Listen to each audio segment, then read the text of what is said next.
hello. My last two games, I started with clearing my throat. Gee. Hello, everyone. Welcome back to Lucifer's Travels 2. I am your DM and host for the day. My name is Heartless. Can my lovely players please introduce themselves, give us your character, and give us a fact about how your character sleeps? Hey, it's me. Guten Morgen, guten Abend, guten Nacht. Um, it's me, AudioVizual. I bet you bitches are tired of me. But today it's Lucifer's baby, and I'm playing Phlox, aka everyone's favorite local problem solver. Problem Um, solver, and sure. problem causer. Duality. Duality of the Phlox. And so they sleep like a rock. Um, yes, you're welcome. But uh so yesterday they kind of looked a little weird, a little off, but everyone's been too fucking tired to, actually address that. But today they look a lot different, and so does Ducky, but I'll wait for Altaria to show off the new picture.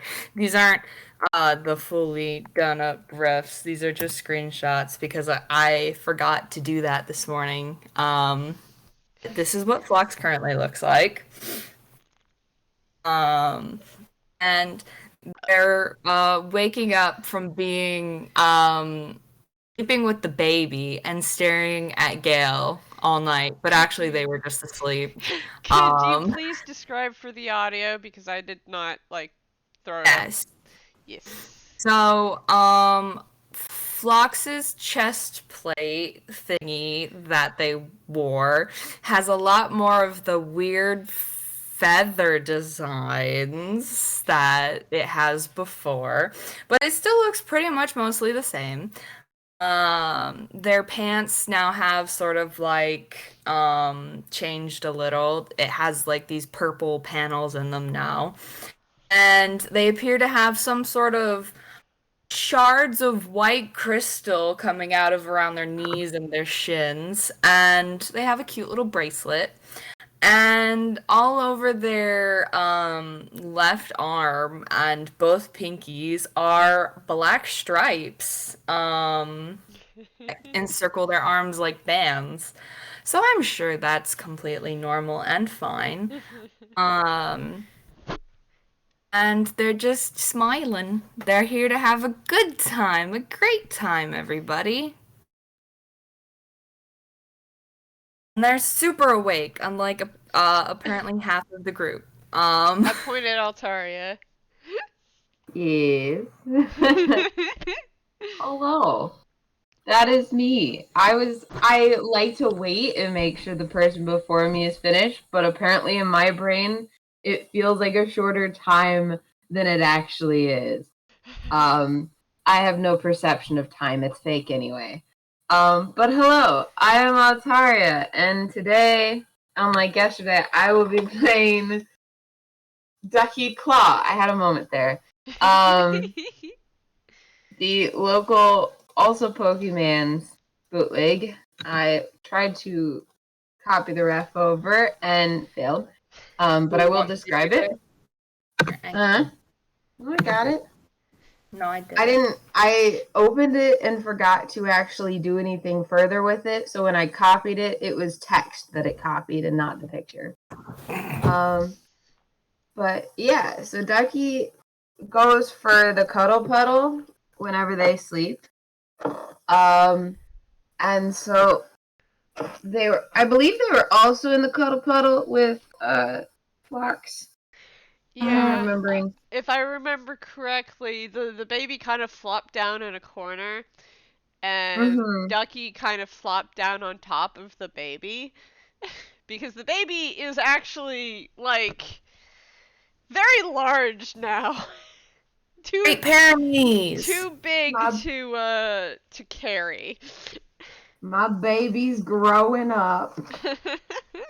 So yeah. But they have also changed some. They got some nice galaxy freckles now on their face. And they're you know what? You're right. I have carried Great Pyrenees before. I've carried Greyhounds before. Those are the wiggly ones. So if you have faith in yourself and some good arm muscles, then you too can lift whatever you want.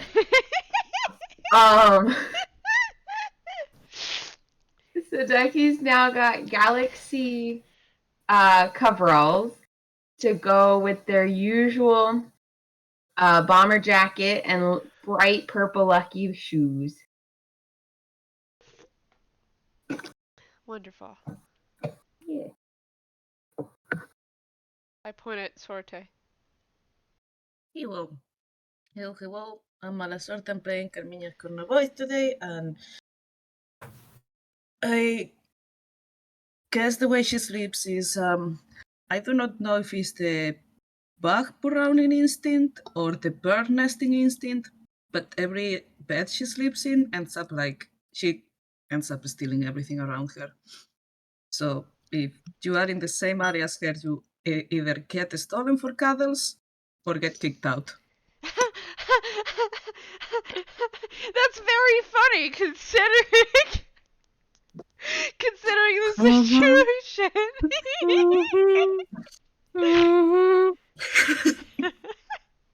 Hi. I guess that'll be my cue. Hi, I'm Sotoro. I sound a little bit dead inside. That's okay. That's okay. Cat. I'm playing Cat, and I need you guys to know that Cat is actually a cuddler. Much to Cat's dismay.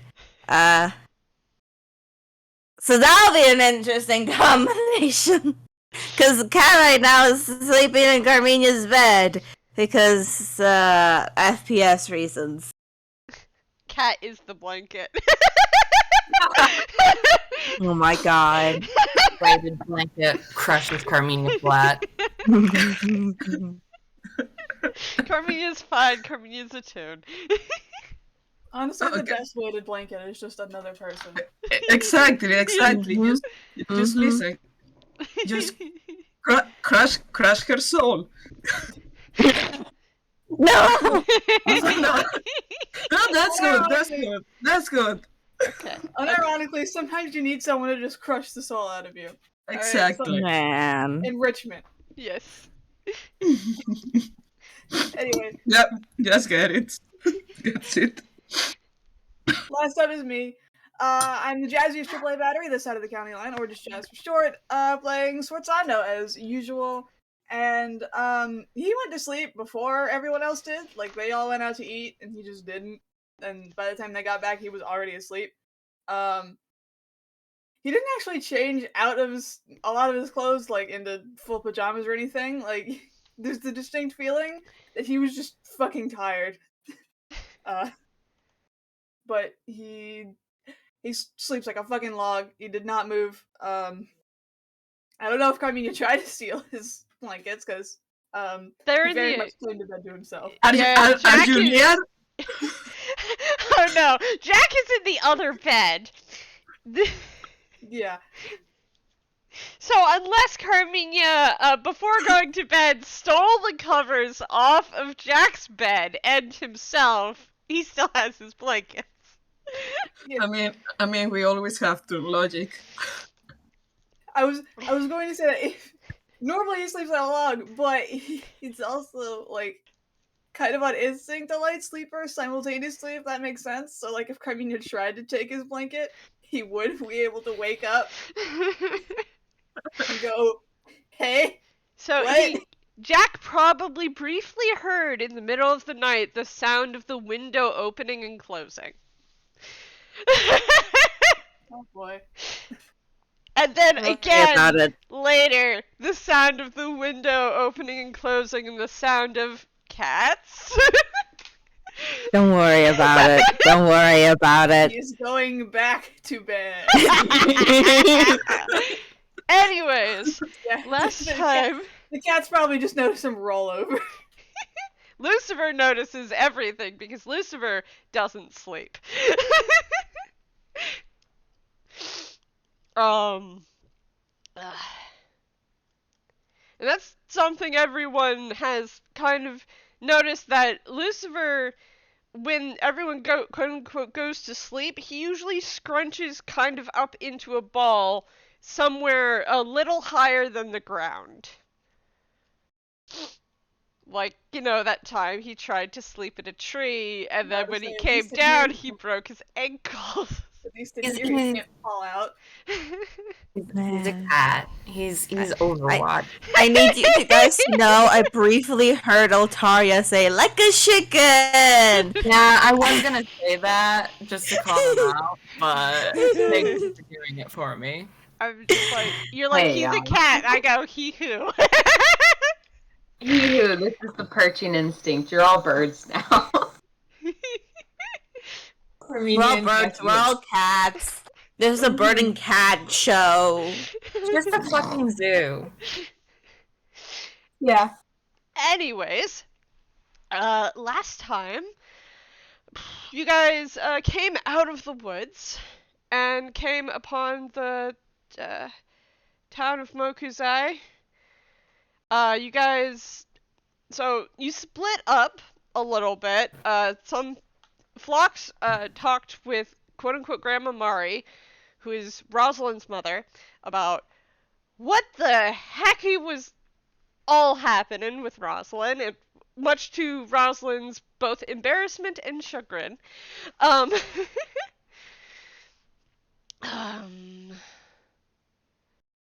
Think. I totally know where I'm going. Oh yes! Everyone else kind of just went to the market, besides Teddy, who stayed behind and just kind of, enjoyed the garden that Grandma Mari was working on. Except for Ducky, who was entertaining the child, until the child decided to run into the marketplace. To which Phlox chased them there. In the market, Carmiña found out a little bit about the town upon conversing with a nice local Boratoon who was selling peanut brittle, and offered pastries in the morning. Jack went to the inn and wrote a letter, of which the 1 gold did buy the ink, the paper, and the delivery service for it. Which is why it was 1 gold instead of, silver. Or copper.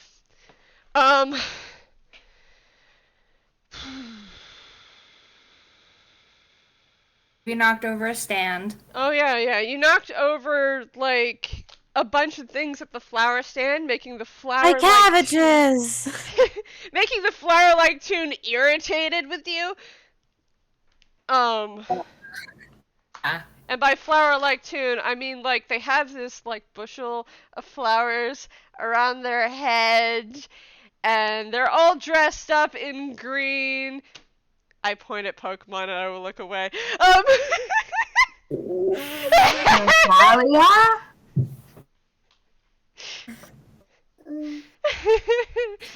There's so many fucking grass Pokemon that could be Heart. Don't even be like, haha, Pokemon. And we're like, bitch, which one? It's green and there's flowers. Bitch, which one? Rosalia. I know that one. Flora. Floretta. Florges. Why would you have to pick one of the sexy lady ones?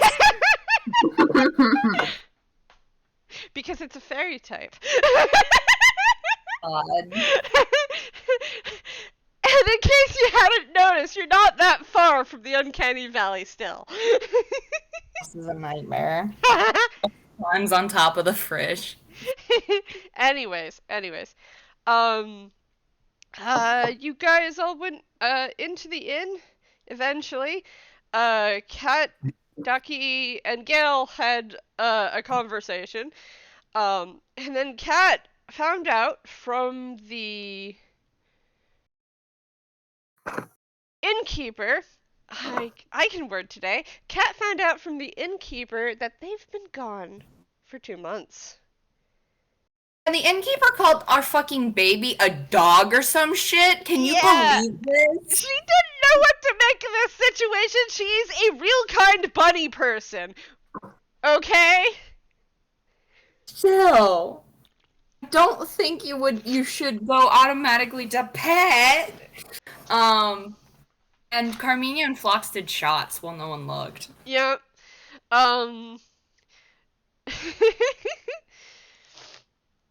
Lucifer also, fun fact, refused to go eat and went upstairs.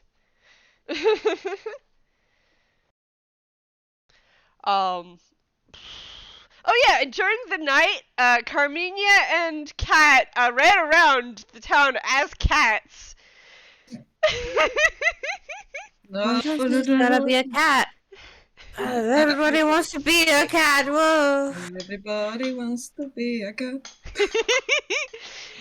So, it is now morning, and the light coming through the trees and through the only window in the room is bright and cheery. And there's the sounds of, birds drifting in through the window, but beyond that, it's very quiet in this town. We're gonna get murdered. What are you doing? Besides waking up, what do you do? You're waking up. It is morning.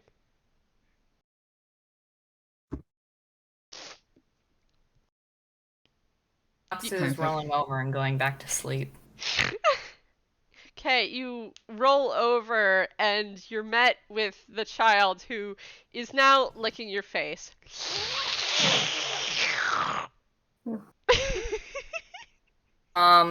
Phlox licks the child's face back. Assert dominance. Morning grooming. Good morning. It's grooming.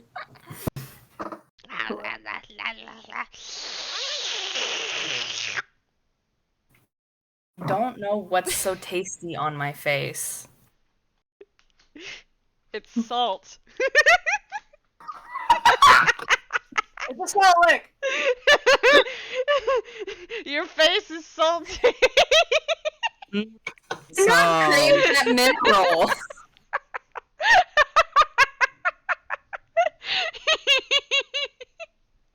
That's a meme I have not heard in a long time.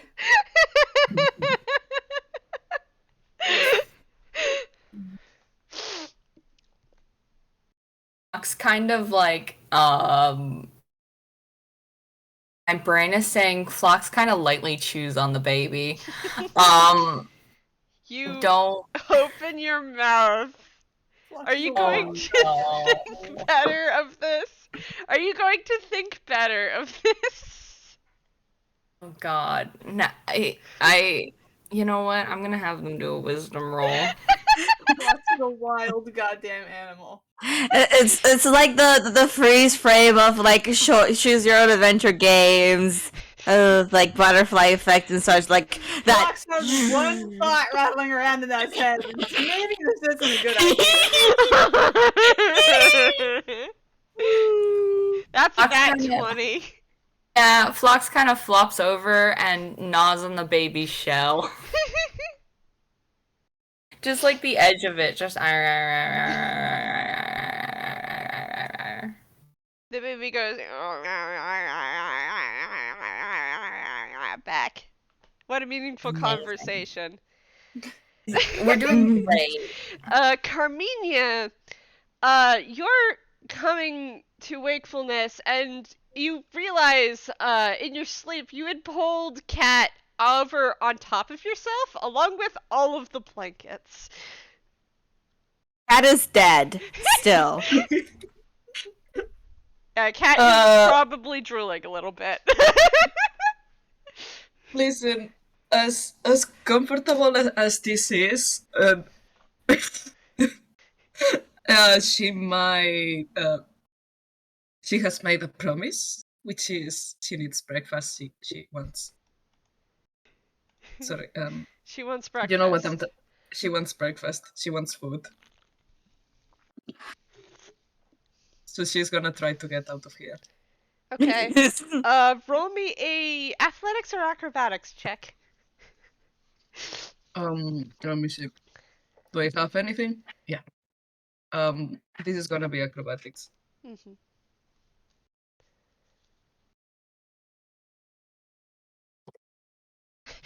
Oh no! So, as you try to extract yourself, Cat goes.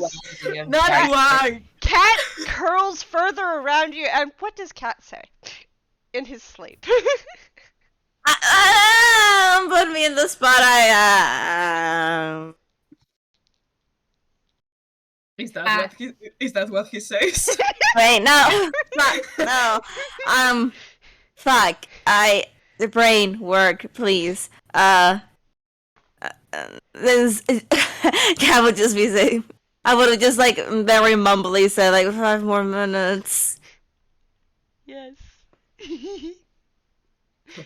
Fuck. Could be I'm worse. sorry, Carmiña.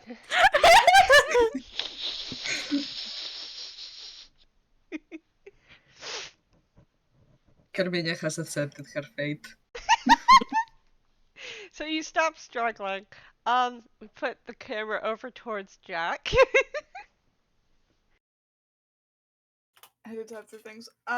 He is. I'm trying to remember how we all crammed in specifically and how close he is to the door.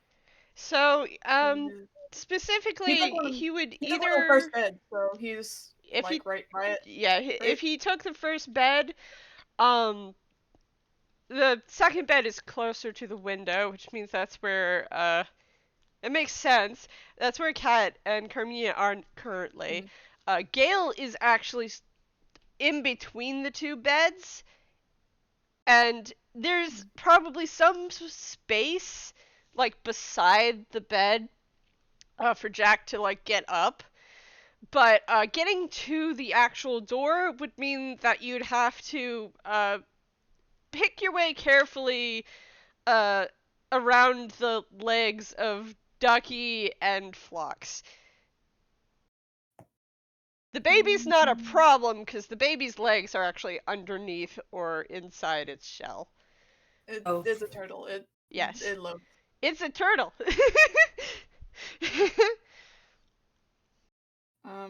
Careful.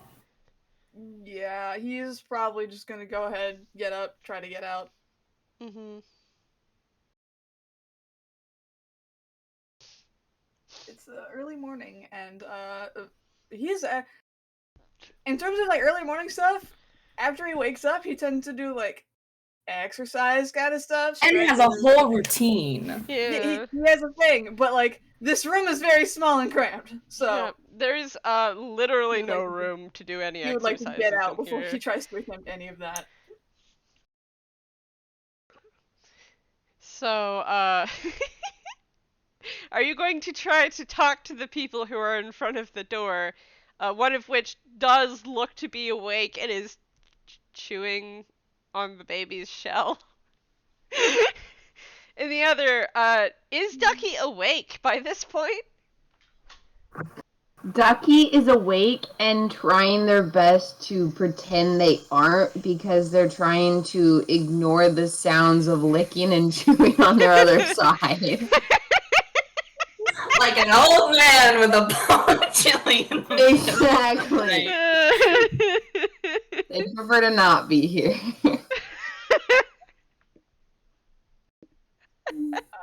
Sforzando would probably like. There's enough room to stand, so he'd probably just talk over Phlox and Ducky. Can you let me through, please? Ducky would make an attempt to move. I don't know who's closer to the door. So all of your legs are kind of in front of the door. Is the thing.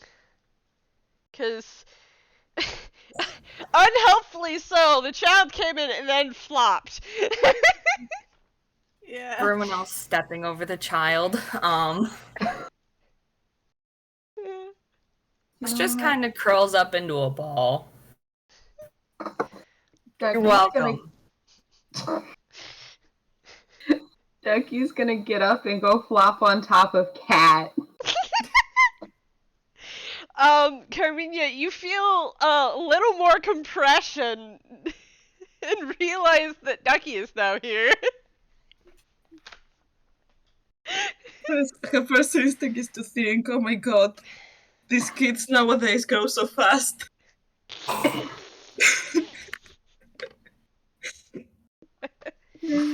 The way is now clear for you to leave, Jack. I'm gonna head out in the I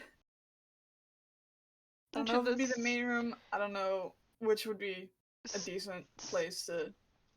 So a decent place to try to do your exercises could possibly be the main room, because there was a lot of room in there, and as you walk out into the hall, you don't really hear much from downstairs. So there's a good chance that, you know, the tavern itself is, like, pretty empty. Yeah, they'll just go downstairs and start stretching in a place that is not as cramped as their room. Mm-hmm. As you walk downstairs, you see behind the counter is a very sleepy-looking rabbit man who just kind of. Well, good morning. Morning. And he's probably already, like, trying to stretch one of his arms over his head. Mm-hmm. Walking. When you're finished, breakfast. I'll make you breakfast. He gives a silent nod. Mm-hmm. And then we go back to the room upstairs. Lucifer is just watching this all happen. What's Gale doing? Gale, is starting to wake up. Do you turn over and look at him? You know what? Fuck it, yeah. Still probably half chewing on the baby. So you have to stop chewing on the baby to turn around and look at Gale. The baby does not stop, like, towards you. You can kind of feel, like, as you turn around, the back of your head is just being moved by the baby's, like, beak thing. Amazing. Let's just kind of pass the baby. Just gentle beak, but you can keep going. Gentle pause. But yes. They look at Gale. They want to see what everyone else is doing. Mm-hmm. Gale, So Gale's sat up, and he's just kind of, like, pulling his hair out of his face. Because his hair is, like, messy, but as he glides his fingers through it, it becomes not messy, because Toon logic. Mm-hmm. And he looks over at you and kind of blinks. Good morning? Do you ever think about how lobsters die? I need to know. I need to know if Gale knows this. Okay. Come here. That's a plus. Does Gale know what a lobster is? No, he knows what a lobster is. Okay. That is cocked. 11 plus 3 is 14.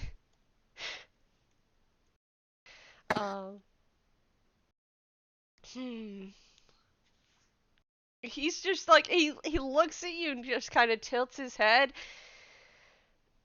Is that...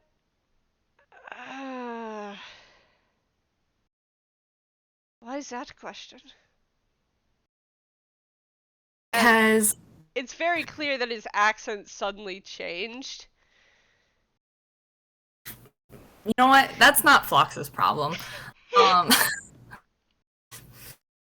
Phlox just stares at Gale and goes, well, they get so old that they can't molt out of their shell, and then they're stuck in their shell, and then they die or something. I don't know. I've seen corefish that get really big. Let me tell you, corefish get really big. They get really big. And get eaten by them. But that's not relevant. But like lobsters, that's what they call them here. They die and they're big. They live for a really, really long time, and apparently they have blue blood. It doesn't taste good. Did you try to eat a lobster raw? You don't know me. You don't know me. You don't know my life. I'm having a hard time keeping the accent again. God damn it.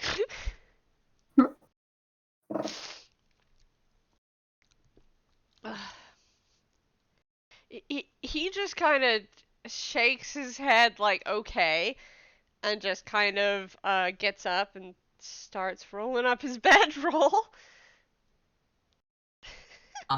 Just like staring at staring like over Gale's shoulder, half off into the distance.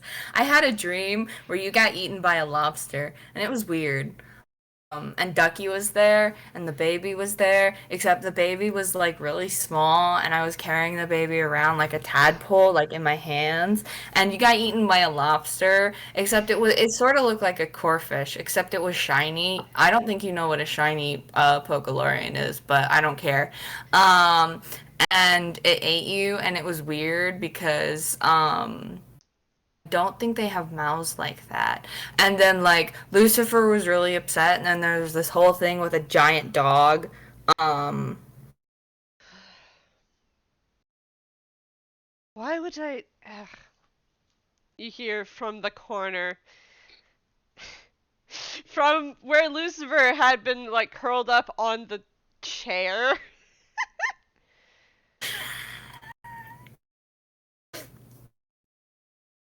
Fox just looks around for Ducky. Ducky is apparently on top of Cat. And we go to, Cat is waking up from the, A, from the added weight, and B, from the rambling of Phlox. Just kind of, just like, barely like opens his eyes, looks down, sees Katrina, like, oh, and looks up and sees Ducky and like, oh, and it's just like, what do I do? I'm sleepy. I don't want to be up, but I have to be up.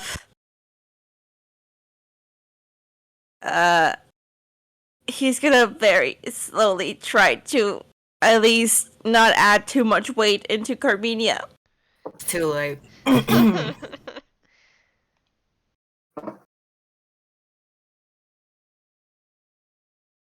Ducky will mutter across the room to Phlox, isn't that the Alolans? Oh, no! Stop with the Alolan thing!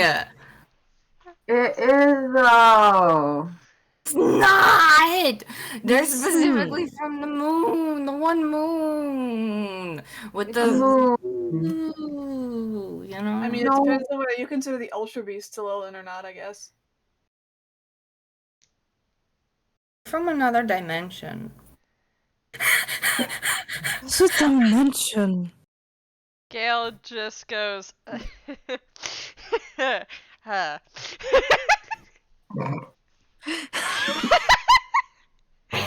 and shoves the bedroll into like he bends forward and shoves the bedroll into his side and it disappears in between like two folds.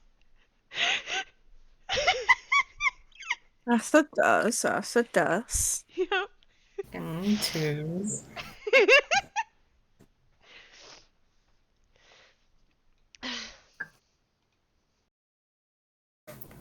I guess Phlox kind of gets up and starts gesturing like tiredly, but like empathetically, just like, no, you stop calling everything Alolan, and fight me, here right now, I'm Breakfast sleepy. first. What? That's the thing. If I say Alolan, you know what I'm talking about. Just because they aren't actually Alolan doesn't mean anything. I don't like that you're right. And it confuses. Don't like when you're right like this. Ugh. So, breakfast? Gail says, like, kind of looking at the 3 pile of Toon, Asimar Toon. Sandwich. Toon sandwich. Asimar The sandwich. Toon sandwich. That's the thing. That's the thing. Right. Right. And Kat just kind of like gently like pats Ducky and like, okay, come on. Why? I don't know. Okay. Yeah. Just. Ducky will roll off of the pile and onto the floor. Gail will hurriedly get out of the way. Oh, hi. And Kat's gonna sit up and just like stretch and yawn, like you can see very much. Yeah, he's tired. I put forth that Carmiña is fine because Carmiña is a UPA and already flat. Yeah. Just Just hear a like a little- soft pop noise. Exactly. She has to blow into his thumb to just to get a little bit.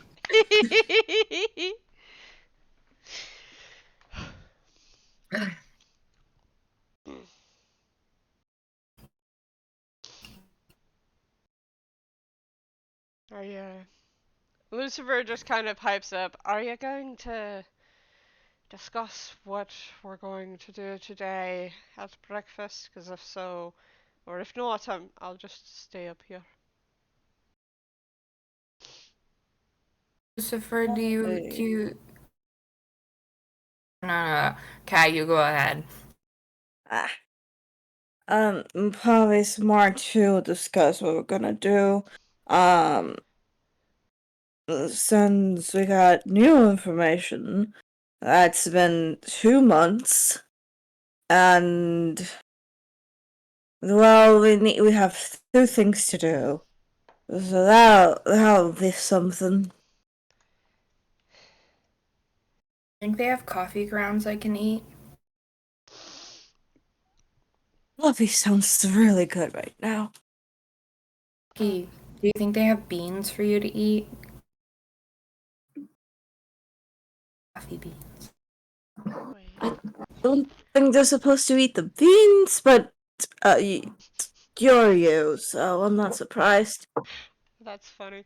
Both River and Lucifer have the same deception modifier.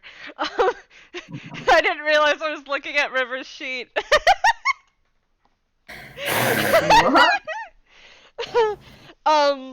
So as you say that, so his eyes were on and glowing, but they weren't as bright as they usually are. And when you say you're going to discuss stuff, and when you talk about it being 2 months, there's a slight flicker in the light,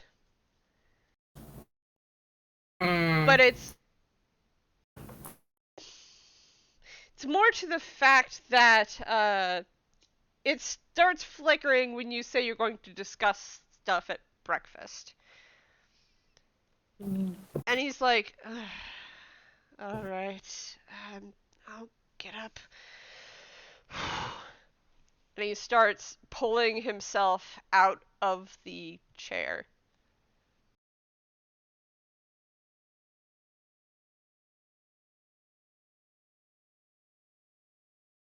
Cat's, yeah. Cat's gonna slowly just sit up, looks at Carmiña and Ducky, and like each of them gives a hand to each for for both of them to take and be used to get. I can word. So you hold out a hand to Ducky, who is still standing up, and one to Carmiña, who is still in the Oh, bed. No. no. Ducky Yeah, hit the Ducky floor. was on the floor. Oh. Were they? I Face didn't down. know Ducky hadn't gotten up yet. My bad. No, yeah, Ducky rolled off and hit the floor, face down, contemplating choices. Yeah. You disable that gif. Use a save like if. Hold on, I got it. So there we go. There we go. Thank you. Peak. Yeah, that's Ducky right now. Ducky'll take the hand though and get up. Still contemplating life. Carmiña. Sorry, what? The cat is offering hand for Carmiña to get up. Oh, okay. Sorry, I thought yeah, no, she's just gonna grab onto that and say gracias. No nada.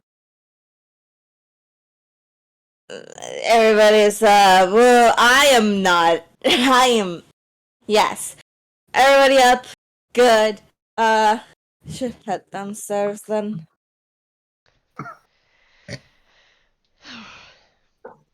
Gale just kind of nods, glances over at Luciver / Oakley before turning and walking out the door.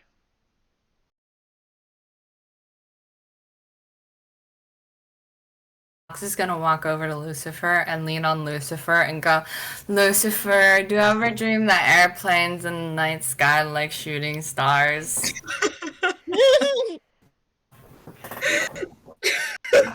I know that song is really popular in Philstown, but you don't need to sing it to me.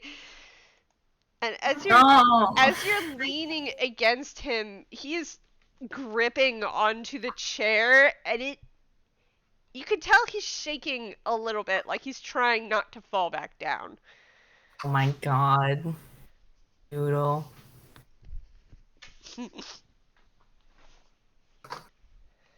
Damn it, Phlox. What's Phlox doing? Phlox is having a sleepy thought, and I have to have them think about this. Okay, they're not going to pick Lucifer up. Phlox just kind of like leans their head over, leaning a little less on Lucifer and more like peeking at Lucifer, like, Lucifery,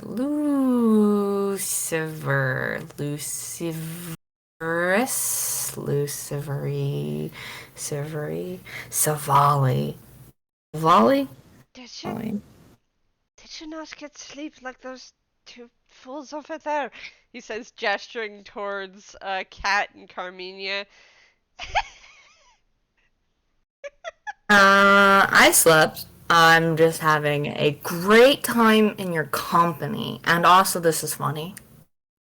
Cat shoots Lucifer a look. Carmiña joins. Lucifer just looks at them back and... What? The window isn't really that quiet. And I'm sitting right by it. God, about that. Not cool. The cat just like shoves face to hand. Still not cool getting into other people's business like that.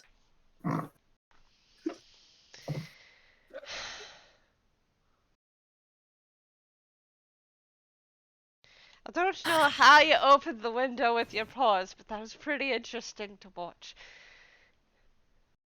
Pause. We'll give Carmiña credit on that. Pause. Pause. No, Pause? hit the play button. Cat looks at Phlox and is just like, like Naya.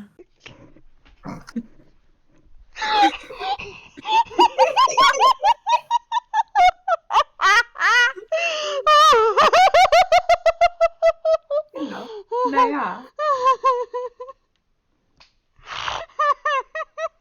With the hand motion and everything. Phlox just open mouth like Muppet. Wah.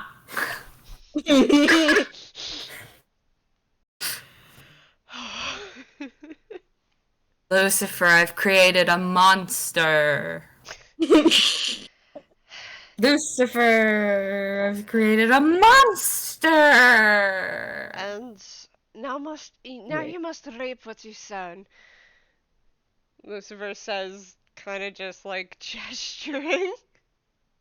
How dare you? I thought we were friends. I thought you would back me up on this. You leave me. Leave Mitski out in the cold. Shame. Come on, let's just go get food and talk about shit. I want to eat coffee beans. Can I eat coffee beans? If they let you eat coffee beans, you can get coffee beans. I want an actual cup of coffee. Ducky, do you want coffee beans? Coffee. Coffee. Mm-hmm. What do you think would happen if we fed the baby coffee beans? No. Do not. The baby gets pops out all its limbs all at once and gets up from the floor. Decaf. The baby goes, huh. Oh yeah. Alright, come on, let's go. Wait, Dad wait. just like open. No? Baby. Come give Lucifer a kiss. Lucifer needs a morning kiss. Come on.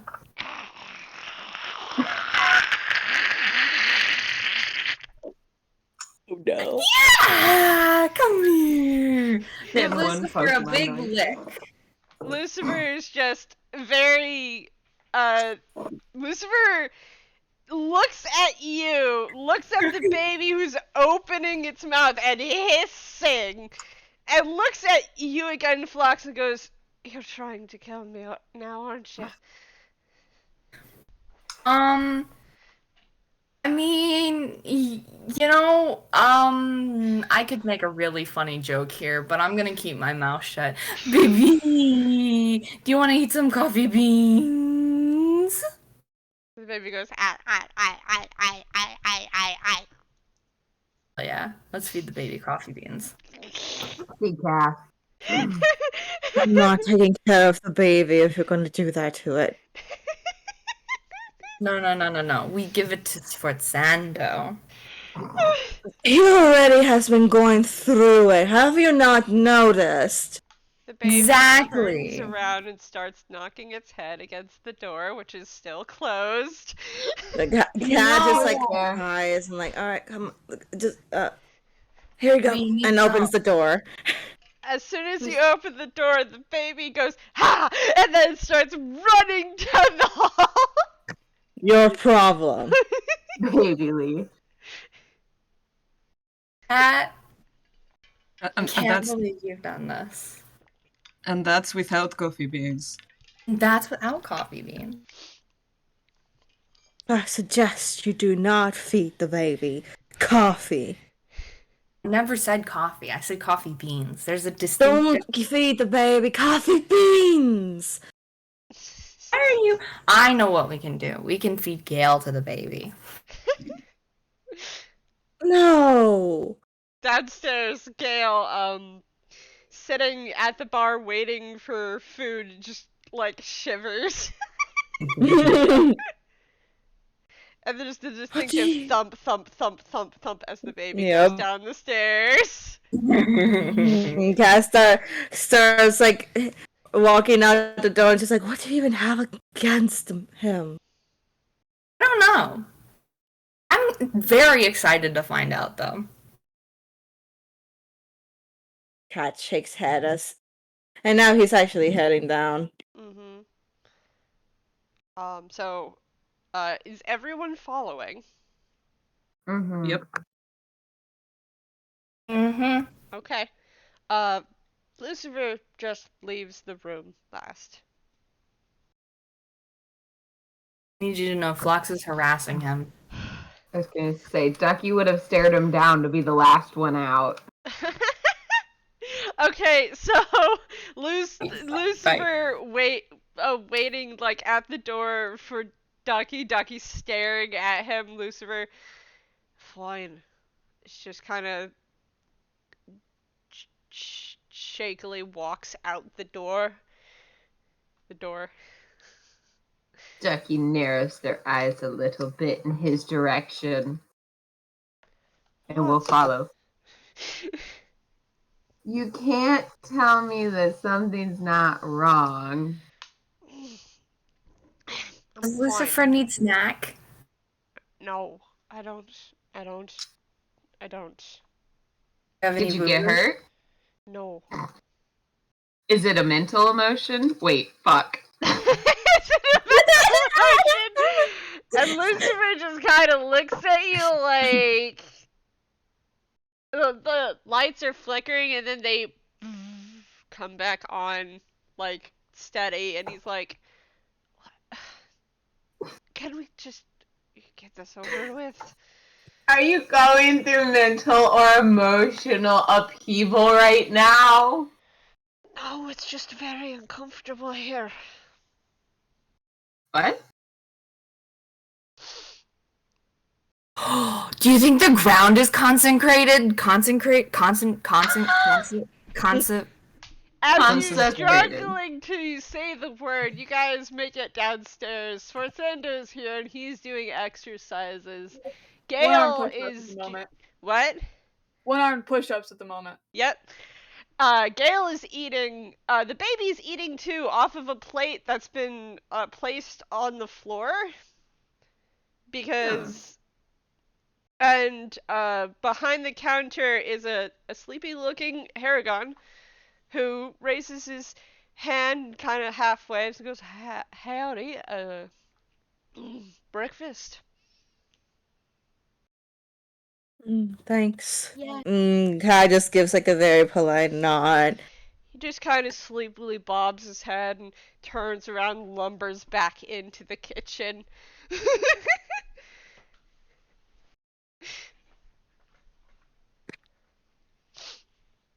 You can see on the plate that the child is eating from, there's sausage and French toast and eggs. Hey. And Gale kind of smiles and waves a hand.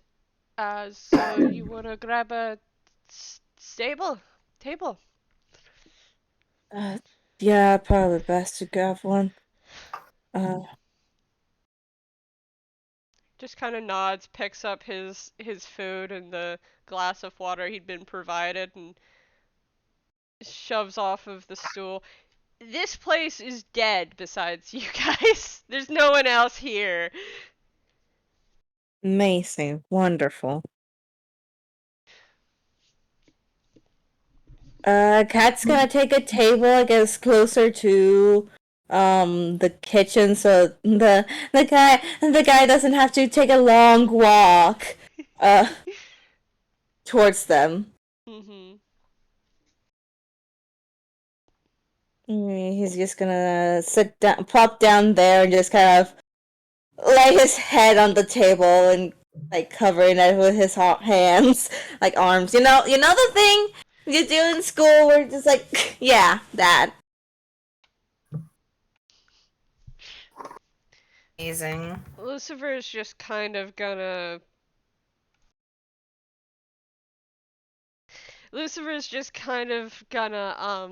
Shakily move over to the same table and sit in a chair next to Cat.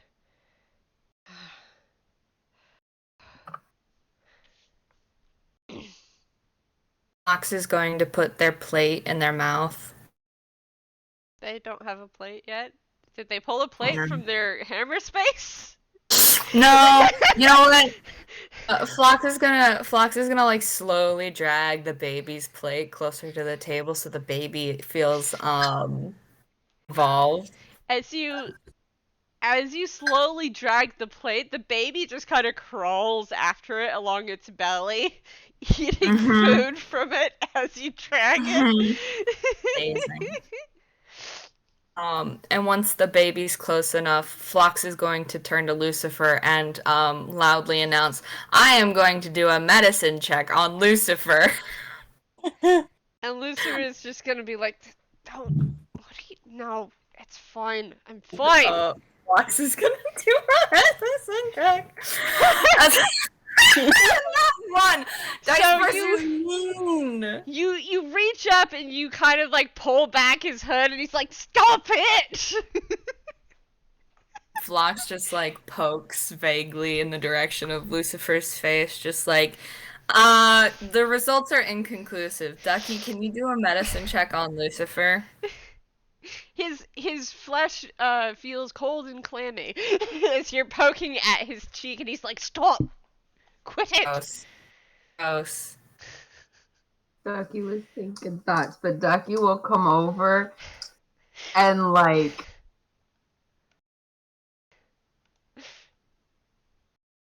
attempt to no. Ducky will come over and like give not a look. Ducky will look Lucy eye to eye and like attempt to stare into his soul and then do a medicine check. I do want to say one thing before you do that. Phlox, you feel a slight nick, like something just bit you. It's gross. What the fuck? He's got fleas. You pull your hand out of the shadows, and out comes like a rat. There's a rat dangling from your hand. And Lucifer reaches up and goes, Do you want this back, or can I eat it? "Don't eat my pet, please." It's a pet! Ooh. Ducky, you do a medicine check while I'm playing with the cata thing. "Erebus, let go! Let go of them, Erebus." And the rat just kind of latches on harder to your finger. The rat is not very happy. Phlox is just slowly, like, raising and lowering it. Honestly, with Lucifer being distracted with, quote-unquote, Erebos,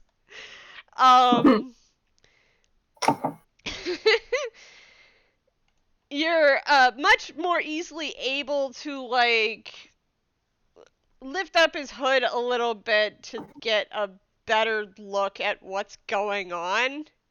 And just, I mean, the clay that makes him up is cold and clammy, but that's probably not unusual for the undead creature he is.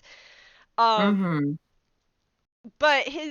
the light from his eyes is actually a lot dimmer than it was when you got, well, than it was yesterday. And you can tell that when he's like actually quote unquote breathing, it's labored, hard to do, like he's being very, very slowly crushed. Awful. Hate that. Okay. Remind me, was it Lucifer or Teddy that healing didn't work on? Because one of them it half worked and the other one it didn't.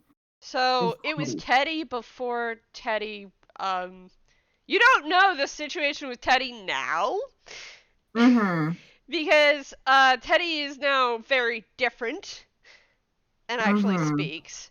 Lucifer, it works half as well. Okay.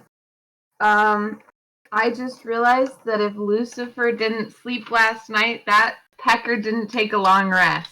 Fun fact, Lucifer doesn't need to sleep. He needs a 4-hour period of inactivity. He did take a long rest. Hmm. You when I lay face down on the floor for 4 hours. Rest.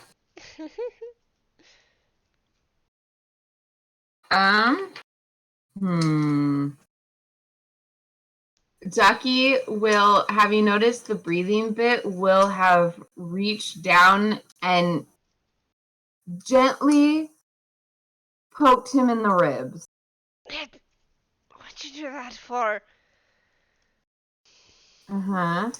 And then like you know the thing where the doctor checks your ribs and they like press on them with like the fingers and stuff? I don't know how to describe it. Mm-hmm.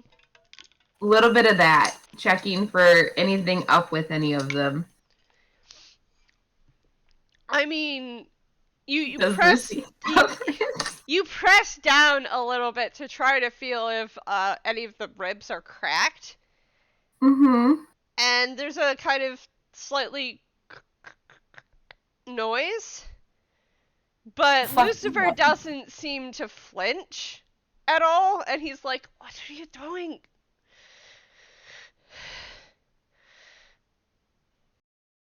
They're checking you over because they're concerned about you.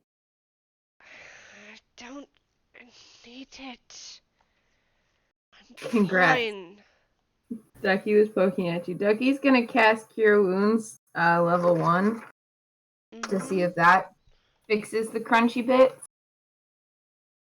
You crunches your bits. So you cast Cure Wounds, and the light radiates over the area, and then you press again, and it still makes the crunchy, crinkly noise.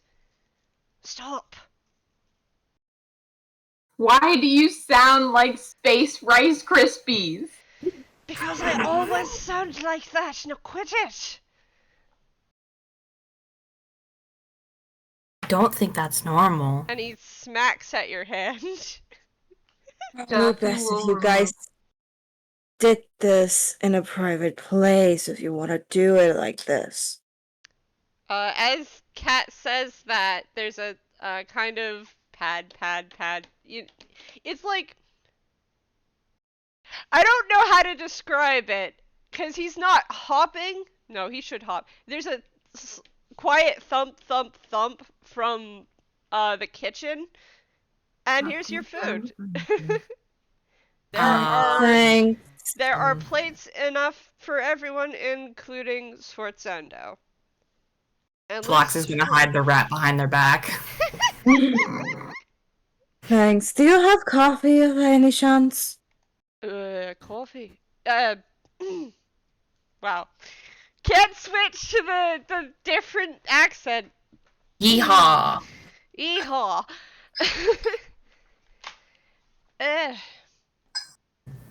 Well, I can see if we have some back there. And he turns around and hops back. He doesn't seem to have noticed the rat that you hurriedly hid behind your back. And at that, Cat kind of lifts up his head a bit and just like motions. And like, we're not alone here. Fully. Whenever Lucifer like slapped at Ducky's hand, Ducky took hands off of Lucifer and like was like, okay, I'm leave it be. But also did the thing where they point at their eyes and point at Lucifer's eyes like I'm watching you. Mm-hmm. And backed off a bit. Mm-hmm. Phlox is gonna put the rat on the table and offer it a piece of Ducky's sausage. As you put the rat on the table, it scampers over in front of Lucifer and starts eating Lucifer's food. And Lucifer just kind of reaches up and very gently rubs the rat's head. Phlox is going to eat Ducky's fucking sausage then. They were gonna They offer the are. rat. Ducky's gonna steal one of Phlox's sausages and stick it in their mouth. Hatch shakes head and starts eating. Where is Carmiña in all this? Jack. Present with her mind on thinking of breakfast. Nice. I mean, breakfast is right in front of her now. She's sitting then, but she might ask Lucifer how old the rat is. I cannot pronounce the name, sorry. Alright. Hopefully this will help.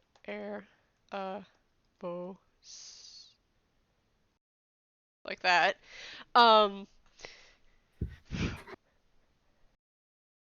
Lucifer just kind of looks down at his pet. About 3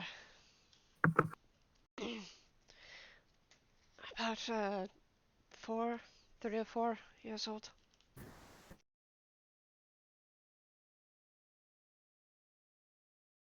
And you can tell it's a toon rat.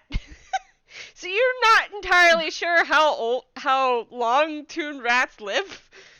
Depends, I guess.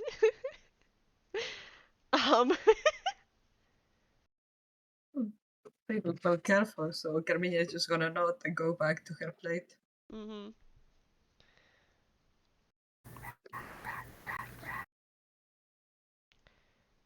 So, are we going to discuss what we're going to do? Yeah. Lucifer kind of looks back over its shoulder towards Jack. He'll get up off the floor at this point and come over to the table. He'll just like drag a chair over.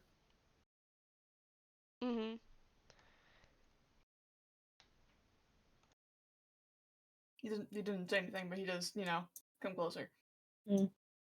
Alright, first thing I need everybody to know, since we're all here and we didn't get to say this in front of everybody, is that it has been 2 months since we left.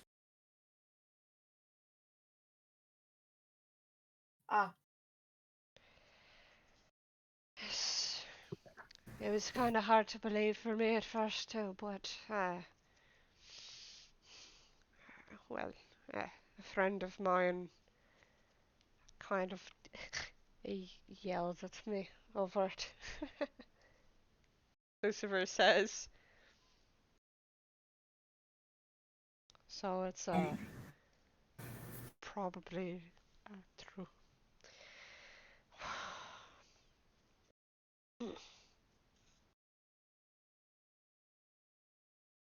Well, if anybody needs to tell anybody something, this is the best place to get letters or anything of the sort. In case any of you guys have anything on delay, I'm sure Sforzando, Jack already did it, since you were writing a letter earlier. Don't know what kind of reception we're gonna get out here.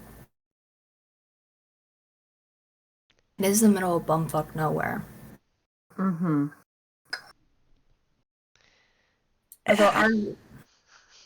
If you excuse me for a second, Carmiña is gonna get up and try to get out of hearing range.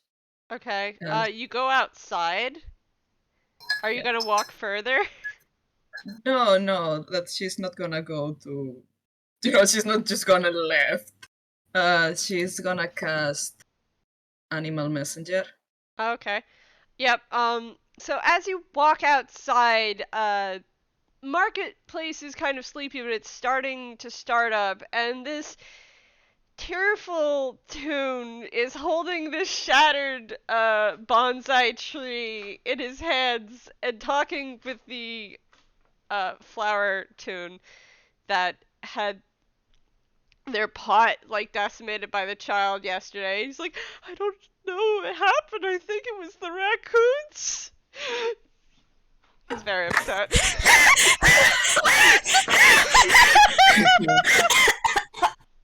Carmiña is gonna see this and just kind of loudly say like, "Oh yeah, the same happened to one of my friends. Definitely raccoons. I am so sorry for your loss." He's like, he turns around to you as he's holding the poor remains of the cultivated tree, and there's like tears like pouring down his face, and his eyes are like red and bloodshot. He clearly hadn't slept after finding this out, and if you look at the tree, it's clear he tried to save it. Oh my god! Okay. Carmiña is actually gonna have a look at that and say, "Well, I am not cat, but and can I try to have a look at this tree and see if I can help? Like, Roll me nature. yeah, the tree that doesn't fucking know how to do shit. Druid.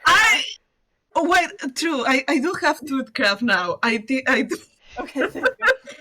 Sorry, I was looking for it and I thought I am dumb. I didn't pick it up, but I did. Yeah, can I do the Toothcraft thing on this tree? Mhm. I'm just gonna try to make the poor thing have a chance to regrow. Mhm. So you reach out your Great. hands to it, and so you probably hadn't noticed because there wasn't a mirror to look in to, but as you reach out, like there's this around your solid black outline, there's this kind of curious red glow that brightens a little bit as you reach out to the tree. And the branches and the trunk that had broken when it had fallen, there's now a green there. Like it's mending and growing again. And the sobbing tune looks down and like the tears like stop as he blinks and looks at it, and he starts to smile like, oh, thank you.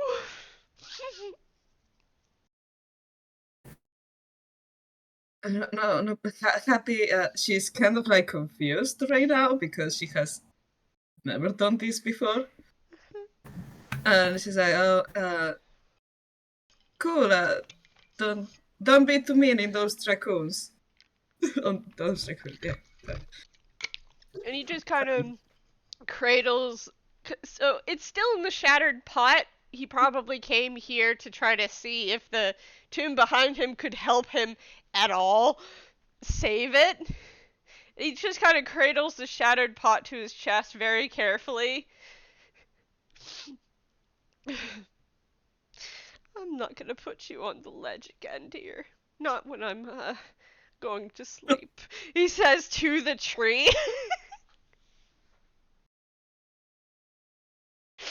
Carmiña is just gonna go, okay, cool. But and she's just gonna take a few steps back so like she can actually make sure to cast this animal messenger without nobody hearing what she says. Mhm.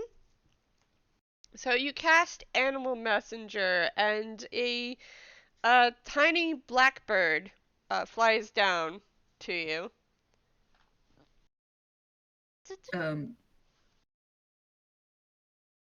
She thinks for a long time who to send this to, and she's just gonna send it to whomever is at her home at the moment. Mhm. And she's just gonna say, I'm okay. We'll be back soon. I think.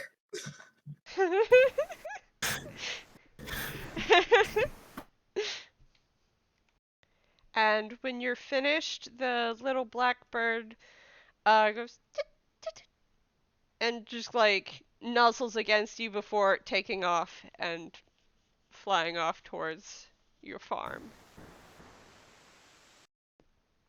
Yeah, and after that she's just gonna go back. Mhm. So Feeling no guilt about anything. in the meantime, everyone, Carmiña leaves after getting that piece of knowledge. How is everyone else doing? I'm sure that's Cat's eating.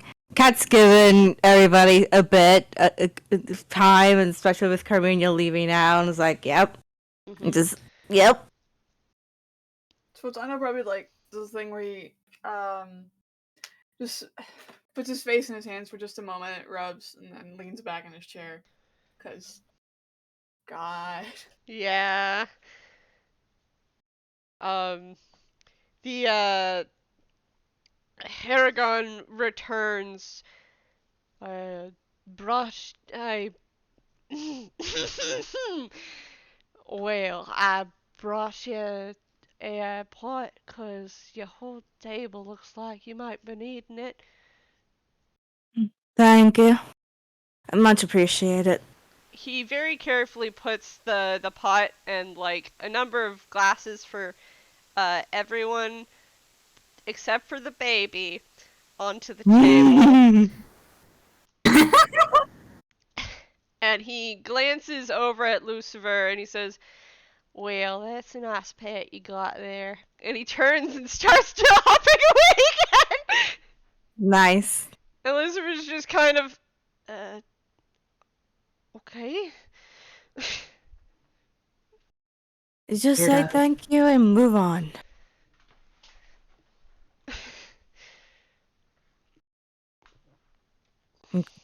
Cass is starting to pour himself a cup of coffee. Mhm. Coffee time, coffee time. Cafe. After Cat's done, Gale also pours himself a cup of coffee. I think about this moment is when Carmiña comes back in. Amazing.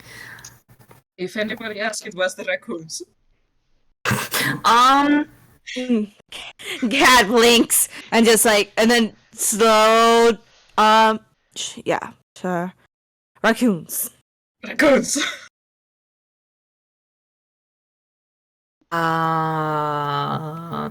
You know what?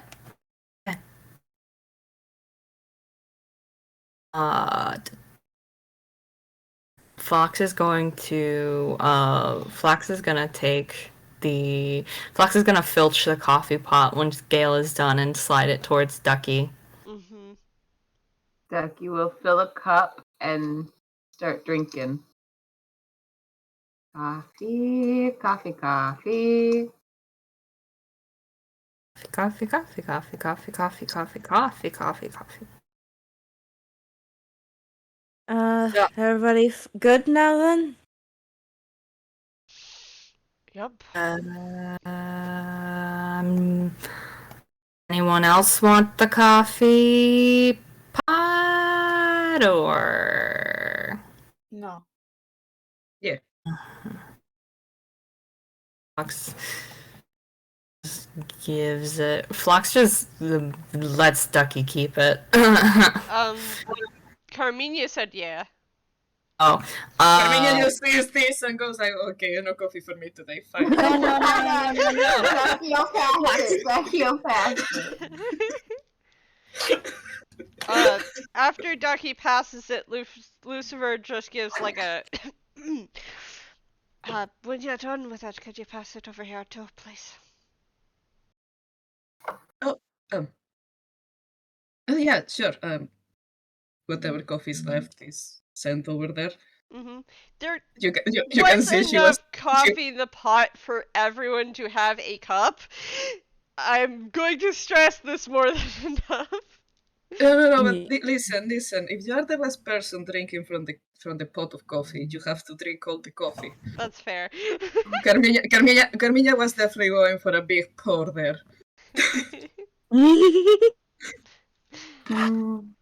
And Lucifer pours himself a cup, and he just kind of knocks it back. Shots!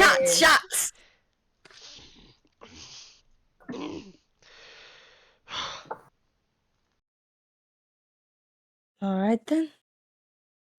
Next thing on the list will be, what are we gonna do next? We need to still do the deals that we did with Lady Nesta. The closest one right now would be the seal. And then the one in Shihiro, well, we got that one. This has to be over there, so we can't really do it right now. The only thing will be how to go about it and such with all of this.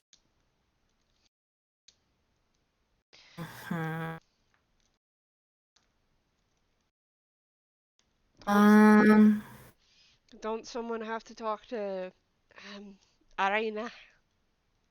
Yes. Yeah, I can totally talk to her about this. And if it doesn't work, don't worry about it. Cat gives a look. Listen. We are gonna worry about it. That's the thing. We're Well, gonna if have to she- find other ways and such. Listen, if she loves her sister, then it's not gonna be a problem. Because You are an excellent liar. shh, don't worry about it. I'm just thinking, right? Like Nestor said, or well, Babuir said that 3 days into the swamp where she wants the seal to be buried. Right? Mm-hmm. And I can't remember how far it is to travel back to Chihiro. It But was. She didn't. Okay, so I gotta clarify for you. She didn't say 3 days into the swamp. She just said in the swamp. How Because- far is the swamp?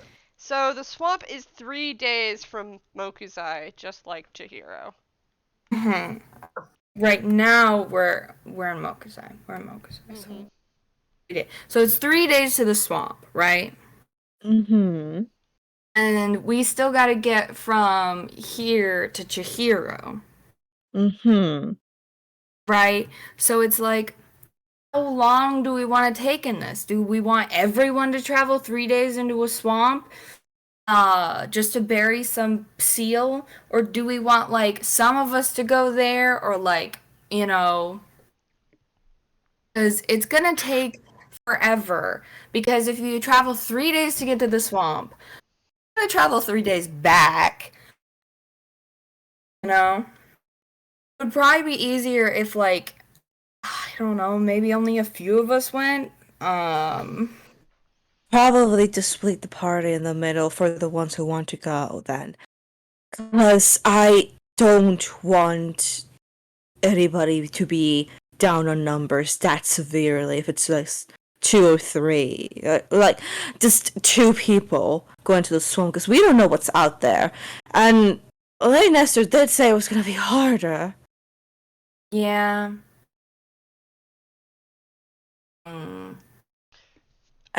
Chihiro is more familiar ground and has a defined road, and we know what's gonna happen there, and we have the seed. I'll also give you this because you've seen a map.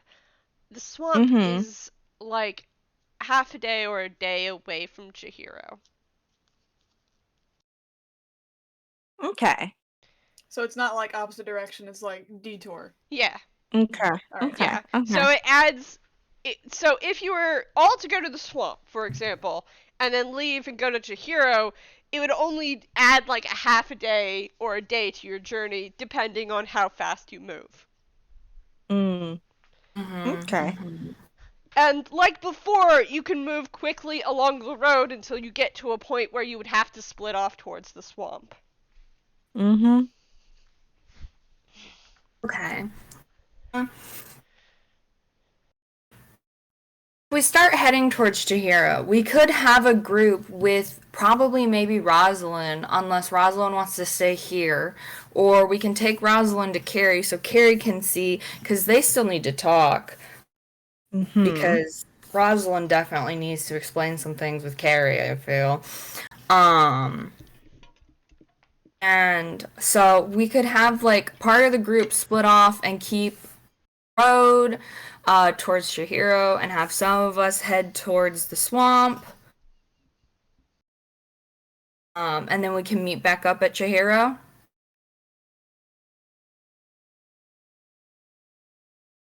Cat looks at everybody else.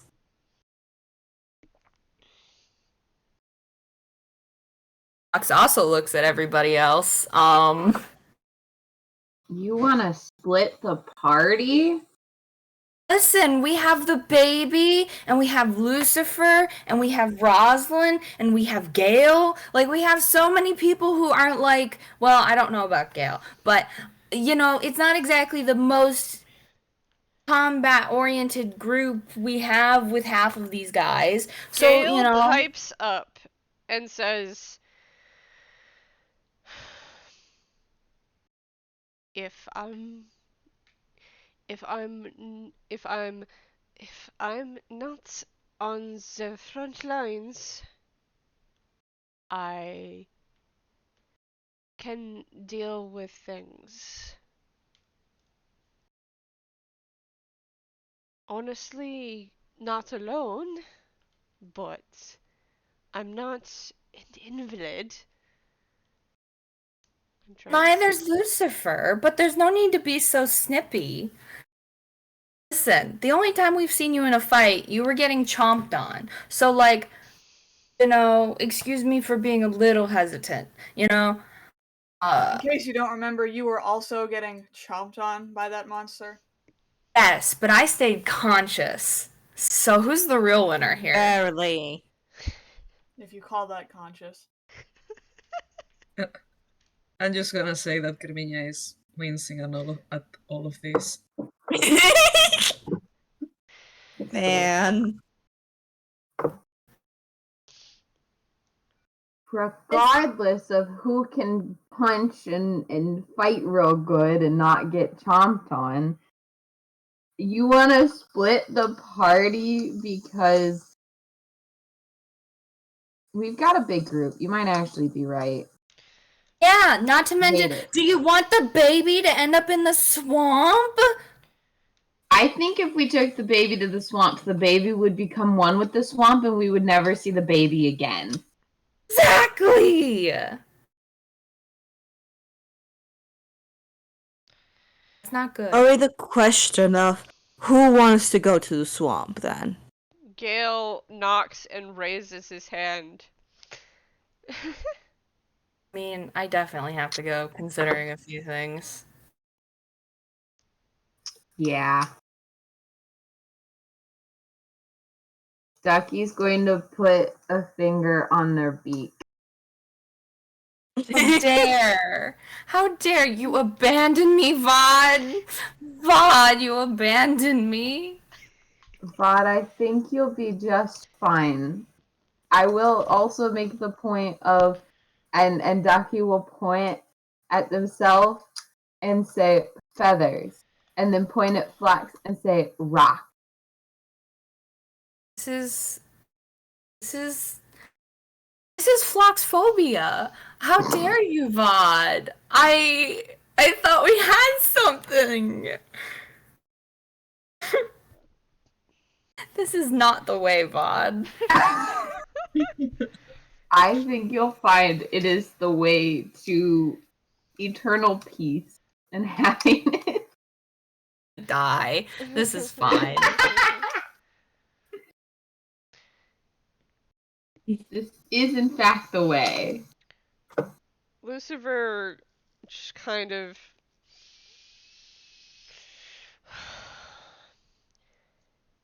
as much as I'd love to go to a swamp. No. You're going with the plant group. I've already decided this for you. That is a joke, but also, I don't think you would do well in a swamp considering a few things. So, That's what I was going to say. you can babysit everybody else because. Mhm. Does that put me in your group then?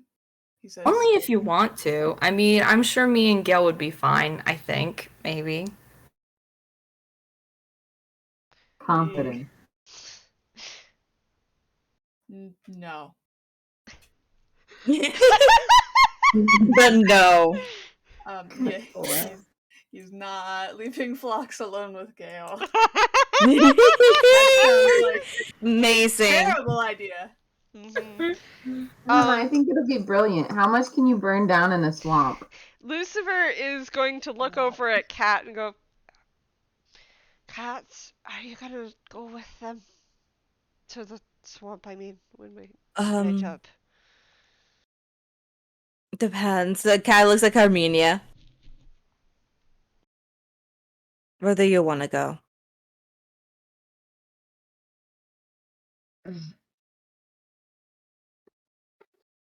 I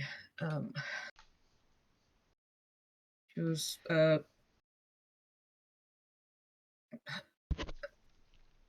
just want to help, so not get in the way. So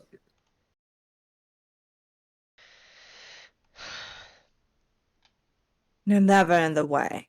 Carmiña, if anything, I'm the one in the way. Lucifer says. We're all the ones in the way. Listen. This is the way! This is the way. Don't worry about it. Besides, this could be great training for druid stuff or something, or we could see a crocodile. Have you ever seen like a crocodile? I don't think you have. They're bipedal though. Nothing is scarier than something like that is bipedal and it can run. Never smile yeah, at crocodile.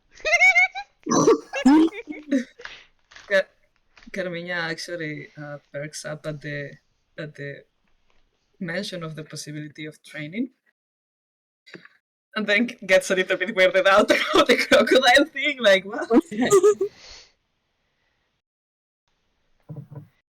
Also, Sforzando will be here. Sforzando can definitely make sure. I don't think Sforzando. Sforzando, have you ever wrestled a crocodile before? No. Don't think you'd be interested in trying, but I would love to see if you'd win.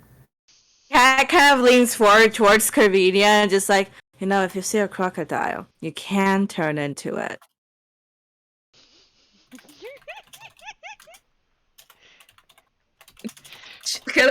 Her eyes brighten quite a lot. Like, the possibility of teeth is very tempting.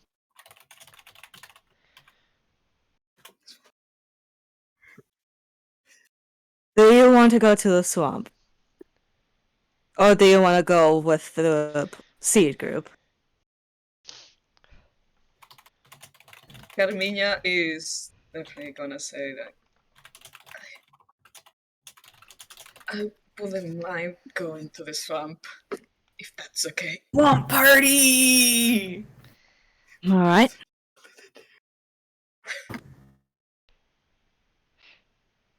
Cat nods and is like, think you guys are gonna be good on your own then? We're gonna do amazing. You guys are gonna be so impressed. Alright. I'm gonna trust you guys with this one. Carmiña, I'm gonna put you in charge of healing, unfortunately. Okay. This will be great. I can do this. I'm gonna grab you later for notes. Careful with, like, poison stuff, I guess. I don't really know how the swamps are here. Swampy. Maybe we could, maybe I could, we could find out by talking to some of the people in the marketplace. There's gotta be some people who've just passing through here. Now a good idea. And with that, we're gonna go to a break as you guys Hey! finish up your meal and discuss the plan of you know, I point at you, audio, Oh God. and you know two things. You know, Arina is like, you know what Arina looks like, and everyone who went to dinner did, but she didn't actually like talk that much, so you didn't get to talk to her. And you know she's a shrine maiden. And which means that she right now is likely at the shrine. So to talk to her, you need to go to the shrine. Bingo Yeah. Phlox will probably mention that to the others and be like, I'm gonna go. And if anyone wants to babysit me, I'm gonna go talk to the sister. Gale kind of pipes up and says, if you want me to come with, I can, but Awesome. Let's go. We can go to break. Yeah, go to break. Anyone else who's going with them, just say at the beginning of Alrighty. break over.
Oh, poor Jack. Oh, Yeah, yeah. Perception rolls. Of course.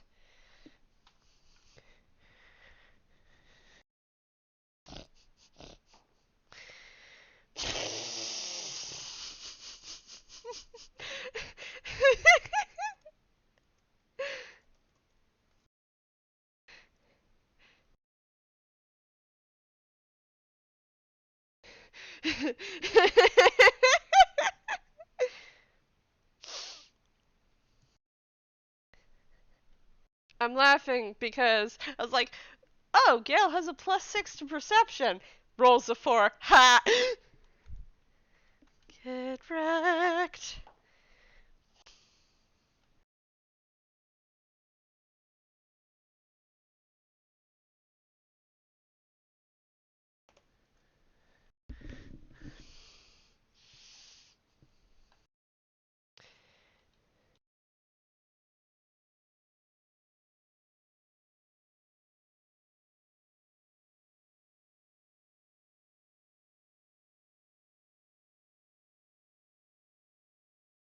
Oh yeah, taquitos.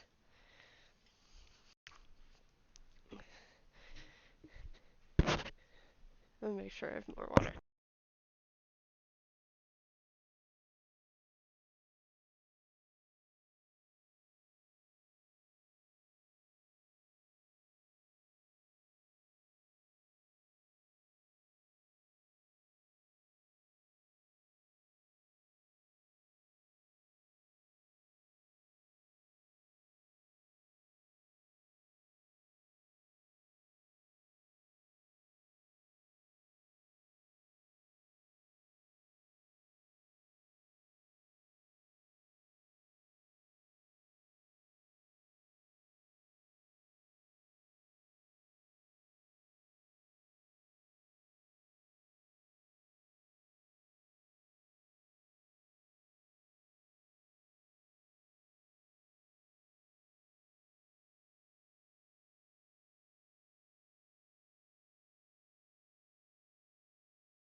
You're gonna set fire to the swamp.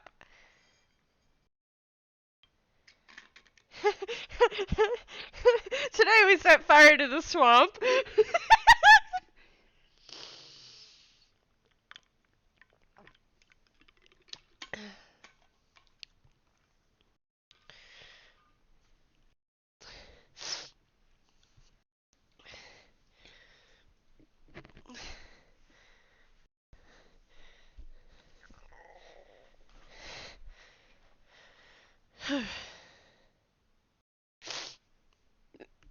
Cat and Lucifer handshaking the actual like total perception roll, but Cat got a low roll and Lucifer got a high one.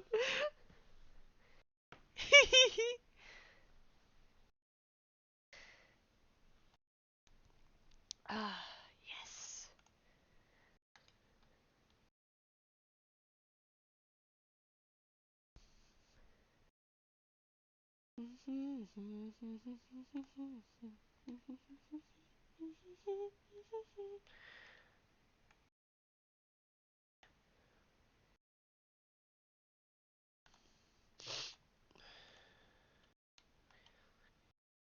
G G G G G G G G.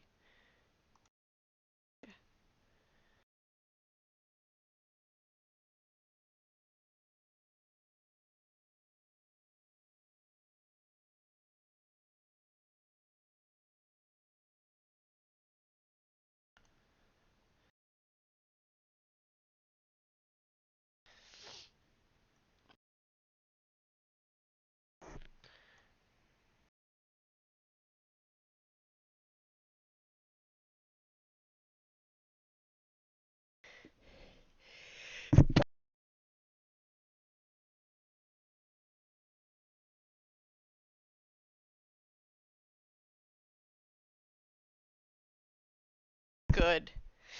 Ugh.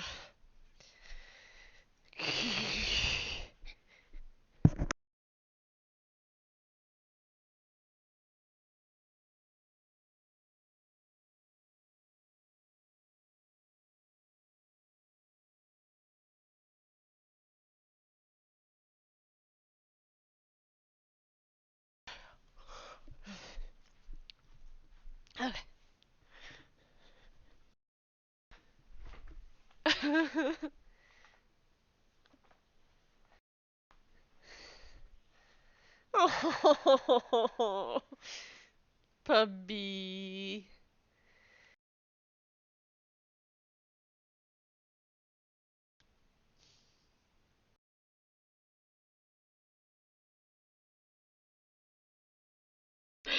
Ooh, excuse me.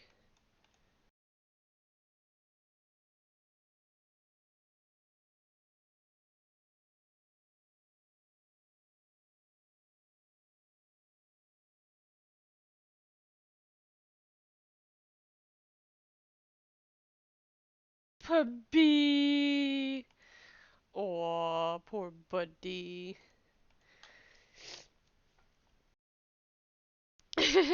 Yes! Hot food! Hot, hot food. Food so hot. Hot, hot food. Love it a lot. I saved it.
Ugh.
I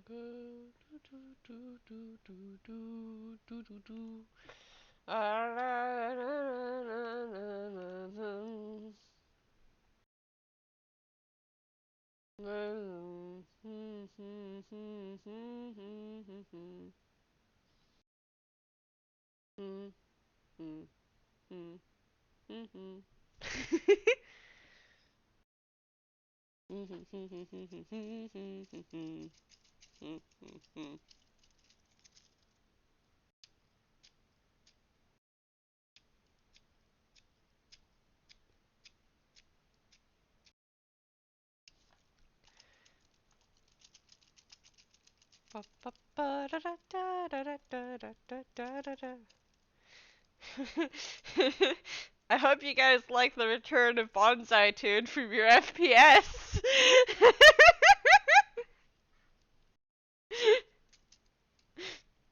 Also, hello! Hello, audience member!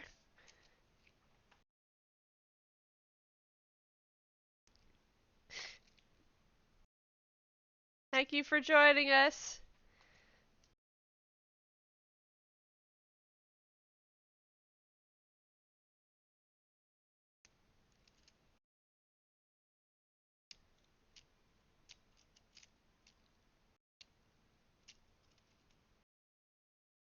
Yes!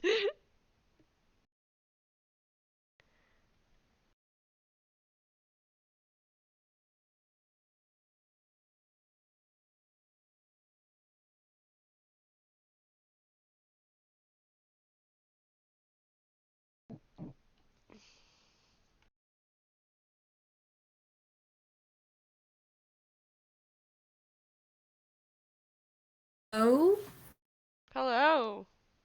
I'm going to reload my page real quick, but I am back with food. Yes. Good.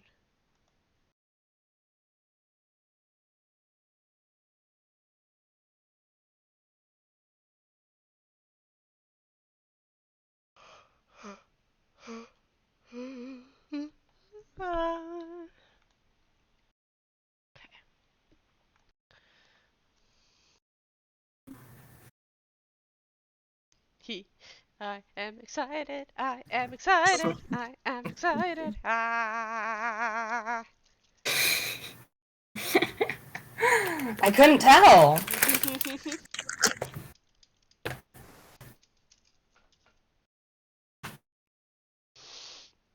Phlox is fascinated by Lucifer's rat, by the way. um. In fact, like Erebos eats half of the plate and just becomes a fat rat for a little bit. Fat rat, fat rat. That's cute. Yeah, as long as you don't poke at Erebos, Erebos would probably just look over and go chit chit chit chit chit chit chit chit chit chit. Phlox just like, I don't know what you're saying, but I feel like you're trying to communicate with me.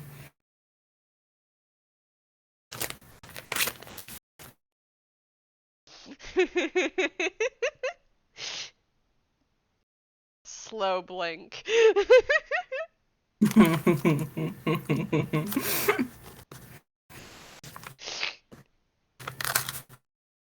Amazing. I look at the druids in the room and I look away. I'm also laughing because now I can definitely turn into mice. Mice? Well, rats. Rats. Mm-hmm. We're the rats. Rats. Rats. We're the rats.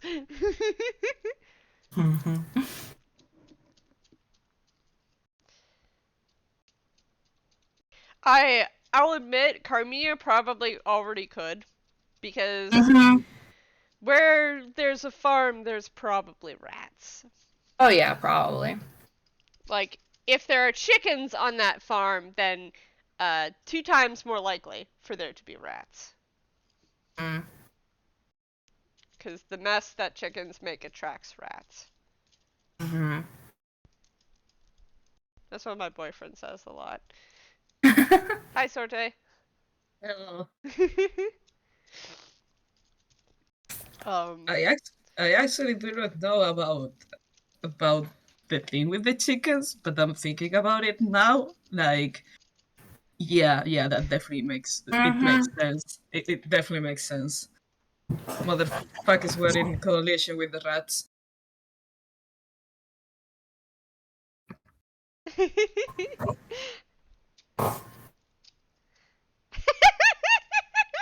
Chickens are in a coalition with the rats. Don't worry about it. It's definitely fine. You shouldn't worry about it. And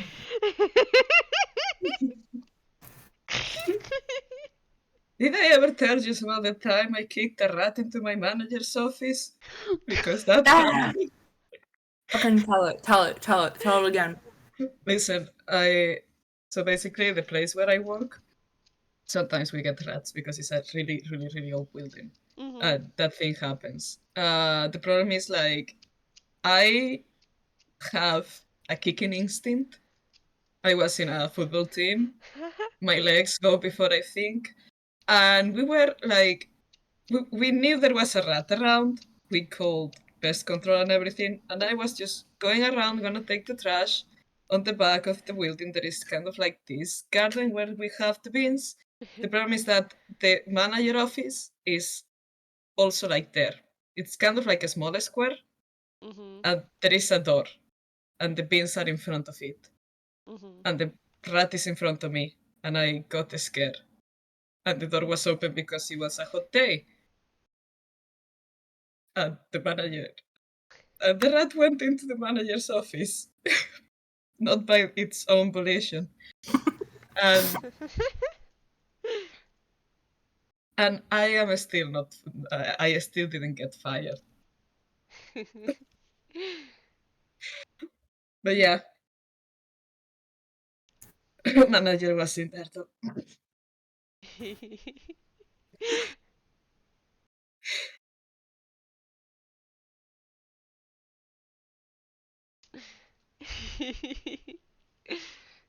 You kick the rat. The rat goes, woo! Listen, I see something moving fast in front of me. My leg goes like, fuck off. Valid. Jesus Christ. I still feel my cheeks get red every time I think about it. This was like last year, the previous year, I don't remember well.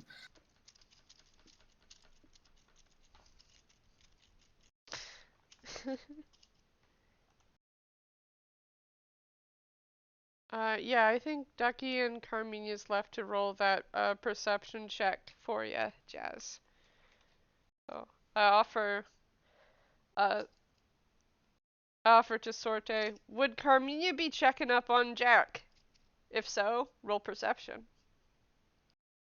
Sorry, I was looking at my phone right now. What do you say? If Carmiña would be checking up on Jack, give me a perception roll. Why? Yeah. I mean, it's pretty obvious that Jack hasn't touched the plate of food that was probably set down for him. Oh dang, Ducky's got a 22! And Carmiña's got a 21! Whoa! We see all. Jack, baby, you are being perceived. Haha! Yeah, Gale rolled pretty low. And to be fair, Gale hasn't known Jack very long at all. Well, the rest of the team has been around Jack for at least a week. What? So technically it's been 5 days. So almost a week. Almost a full week. We broke time. But the Fey realm is time breaking.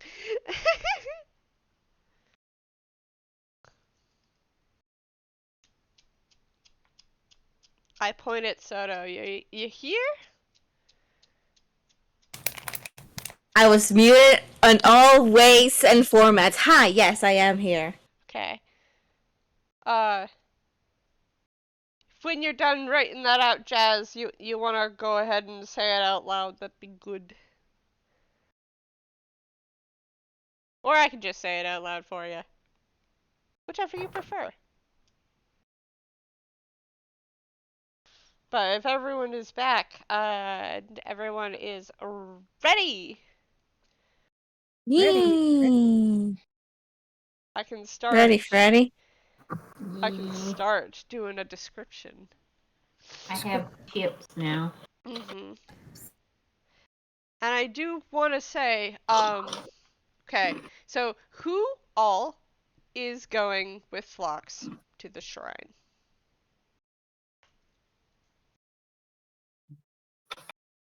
Ducky probably would out of curiosity. Okay. Cat kind of would have wanted to, too. Hi, I'm unmuted. Sforzando was going with Phlox as like a chaperone, right? Okay, cool. I think that's what we agreed on. But now that we're all unmuted, for posterity's sake, on the recording, while we went to break, I had to do a roll perception. Everyone except Gale. First of all, Sforzando has not touched his food at all. He's not eaten anything. He's not drank anything.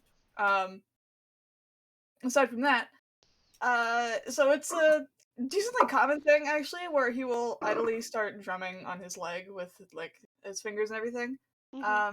But during the meal, instead of like drumming, he was more drawing, and anyone looking, he's because the rolls were so high all around. He's like writing numbers ? He seems to be calculating something. Okay. Interesting. So, okay, so Jack, Phlox, Ducky, Cat, is Carmiña going too? Is everybody going? Most everybody is going. Yeah, she's Okay. gonna go to that.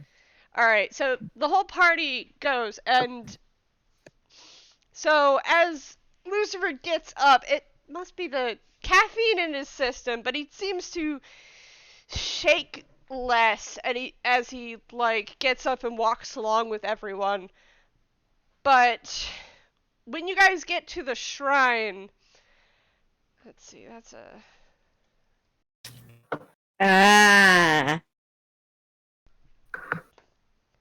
I have connected the dots. Have you now? when you guys I have get connected to the them. shrine, passives that are above 13, you guys do notice that as he starts to walk up the stairs, he's starting to breathe a little heavier, and because there's a couple of, it's a very small up, but there's a couple of stairs up to the door. And Cat? he starts to struggle. Cat is gonna grab him by like the back of his cloak and just stopping him from climbing more up and letting everybody else go up.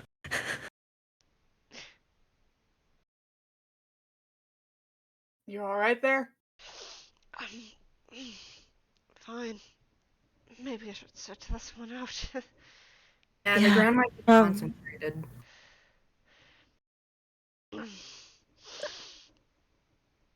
Yeah, I should probably not be near here then. I'll sit outside. He's just gonna turn around and sit down on the bottom step.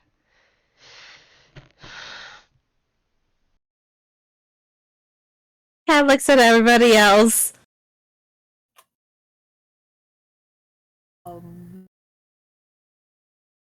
Gail's sad gonna boy. look between everyone and go, I could stay here with him if that's what you want. I mean, not really. What if I transform into a wolf and he rides?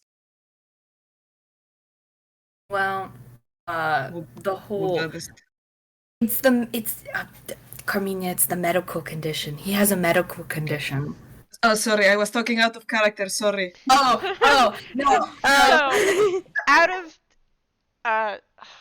But I mean, I don't know if that is. I'm talking out of character because I don't know if this is kind of like a touch center. So, Carmiña, you would have noticed this too because your passive perception is 16. Um, it was so the closer and closer you got to the shrine, the worse Lucifer looked, the worse he walked, and struggling getting up these very easy steps. It's clear it's whatever is in the shrine is what's bothering him. Oh, okay. It's not the literal consequences. Okay, thank you, sir. Yep. Mhm. Ducky will flop down next to Lucy.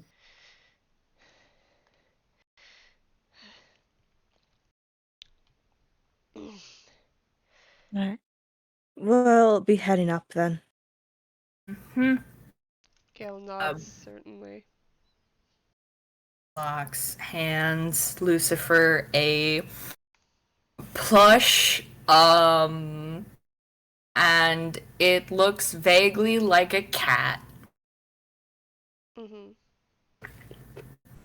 and just is like, Mr. Tibbles will keep you company.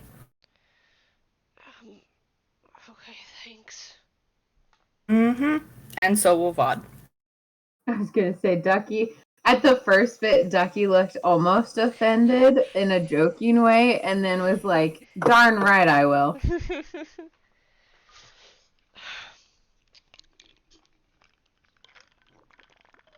And Phlox will head inside. They trust Ducky with Lucifer. Mm-hmm. All right. As you walk into the red shrine building, brushing aside the thick tan curtains that served as the door, there are candles lit and placed every couple of steps as you walk down a very, very short hallway which opens out into a modest room with an altar placed against its back wall. The altar has a small basin of water set in front of the stone and a few wooden spoons set along the top of the basin. The altar itself seems to have a simple offering box in that is set in front of a small weathered statue of a sleeping wolf. Standing in front of this altar is Ari Ari Arina, who seems to be washing her hands with the water using one of the wooden spoons.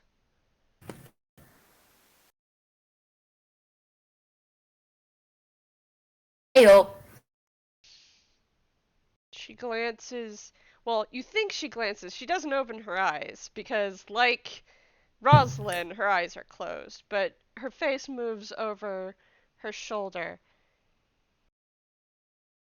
and she says, "One moment."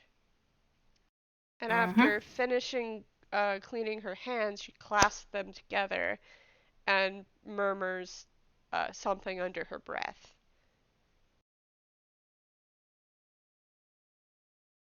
Before she turns towards you, her tail kind of just lifting upwards in a curling motion. Yes? Hi. Hi. Uh, so, So, you apparently have a seal. this is what Mama talked about this morning, isn't it? Probably.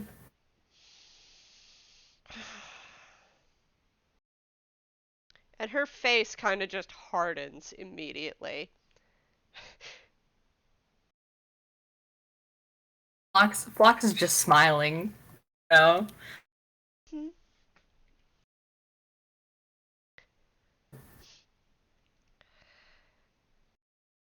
You So- want something with it? I need something to. Well, I need it specifically.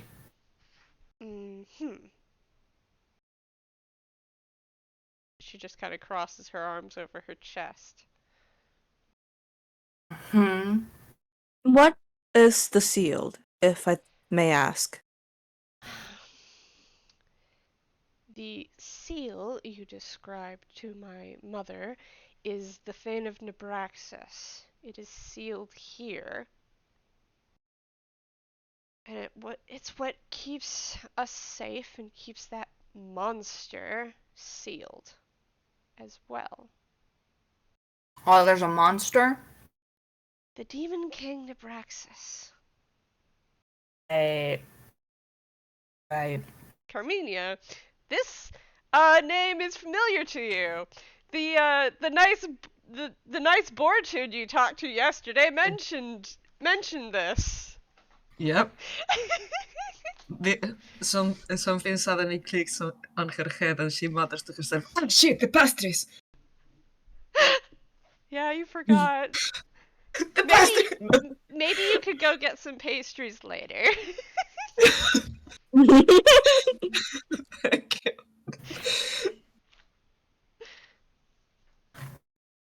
Anyways.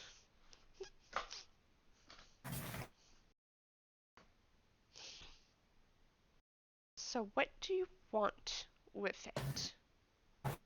Gotta go bury it in the swamp. You're going to take an artifact that could be used to revive the Demon King and bury it in a swamp. Listen. I had to make a deal with what is definitely some sort of fiend in order for your sister to be able to leave the Feywilds. Now, this job was related to your sister being able to leave the Feywild. And if this doesn't happen, your sister's gonna end up right back in that fiend's hands. One way or another. And I would have tried everything possible to make sure that didn't happen. Well, maybe you should have left her to her fate. Well, there's no need to be so snippy. If you don't like your sister, that's something the two of you need to work out. Her ears just kind of flatten back against her head. Listen, I'm not some sort of irresponsible person who. Let me start that over. Roll me persuasion. No, Phlox is starting this over. In character. They're like, okay. It's not like I'm gonna be some sort of ignorant herder. Give me your seal. I'm gonna go bury it in the swamp. I don't care about consequences or whatever. If you want to explain, you can explain. But it's like, unfortunately, I'm bound to do this. So it's like, I'm gonna end up having to do this whether I like it or not. So you can try and make this process easier for everyone. Or, it's gonna happen. And, then I don't know anything about this Demon King of Nebraska. Because I'm just some poor ignorant alien. We're trying to make this easier on all of us. Exactly. Give me a persuasion check. God, okay. And can I give Phlox help You with are Catset? giving Phlox help. It's why this is Oh, not don't at worry about disadvantage. it. This is worry why about this is it. not at disadvantage. Oh, excellent.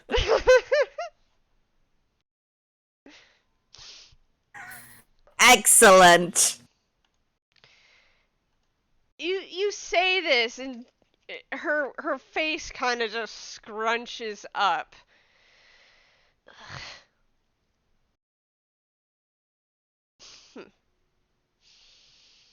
And her tail flicks, and she just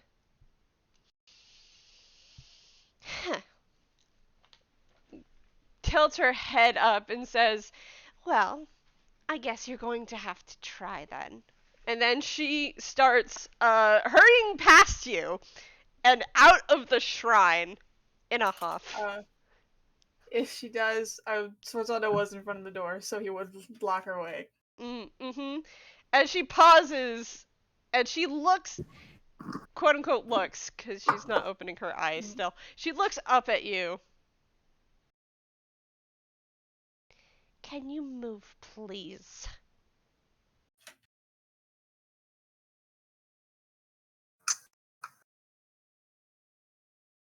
I'm so sorry, my dad came in.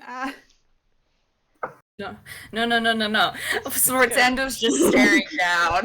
No, my dad. Here comes. Give me a minute.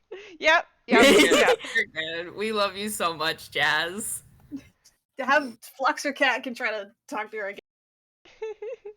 Oh my gosh.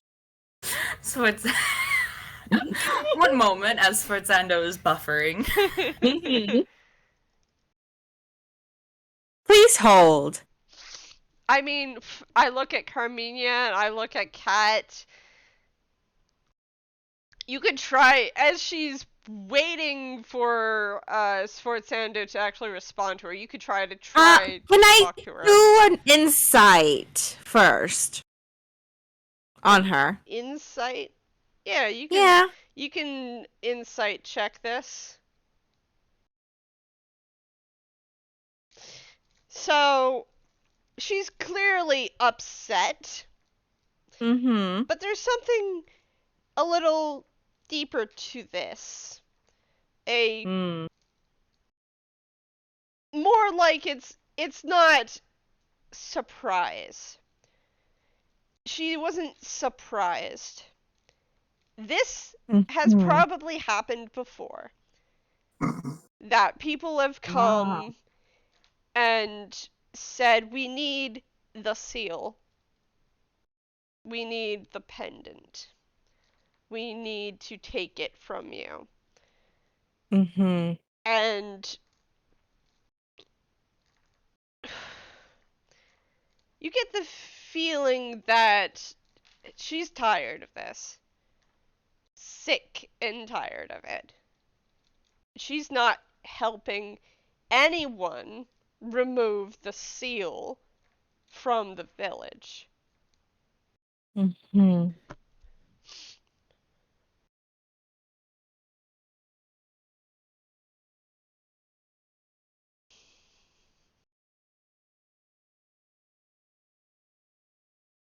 Look, I understand you're tired of all of this, but maybe we can also help you in some way. Help me how? By stealing something that no one should have in their possession. By taking it away and taking away the power source that keeps us safe here. By burying it in a swamp where clearly something is going to pick it up and possibly sell it to the highest bidder, she says as her face turns towards Phlox. Kat just kind of thinks on that a bit and kind of approaches her a bit and kind of leans down towards her and says if you want, we can tell you where we buried at. Her tail twitches back and forth. They're only bound to bury it. If something happens to it, that'll be out of our hands afterwards.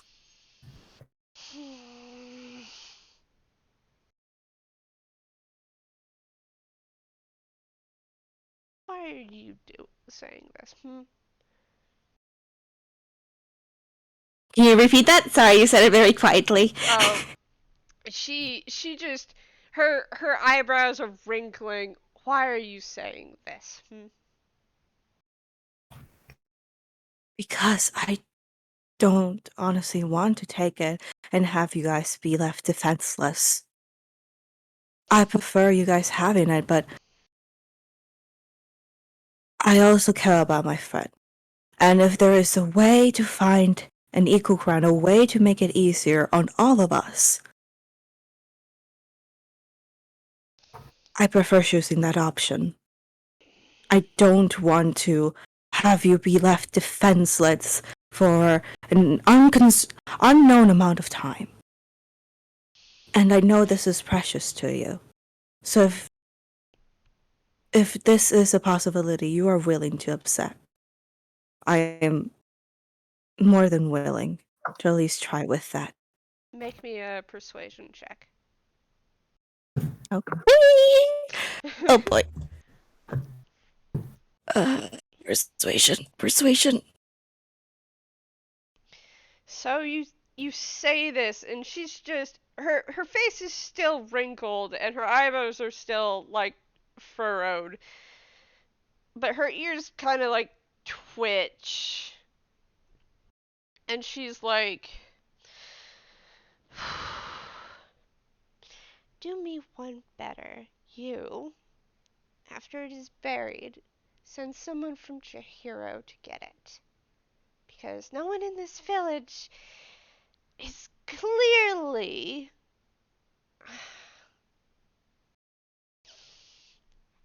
has as much experience with danger as any of you do." Alright? I can do that. I promise. Pinky promise. And she holds out her pinky towards you. Cat, already having seen this multiple times, holds on to that pinky. And there's like a brief like tingle of magic. And this is a little different from, a pinky promise you would make to a child. Back on the Veritas Isles. You can feel that if you break this pinky promise, something bad might happen.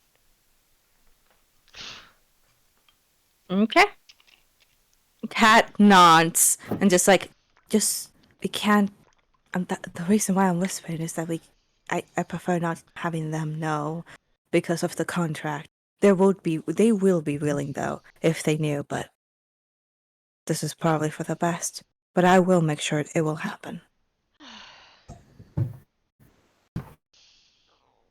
Thank you. And Cat nods and stands up straight. Psst, Jazzy good? Yes, I'm here. I'm back. I'm done. And after like Cat whispers, it's right in front of Jack. I'm pretty sure Jack heard all of that happening. Jack is not connected with the pinky promises, and Jack already heard the full of it, like why Cat does not want to say it. It is important for like the people who are listening to know too. So he will just nod at Cat, and he will not say a word. And Arina will raise her voice and say, "Think of this as a test. The entrance that you are looking for is somewhere in this room. Now let me be, and let me through." Sforzando will look to everyone else inside before he moves out of the way.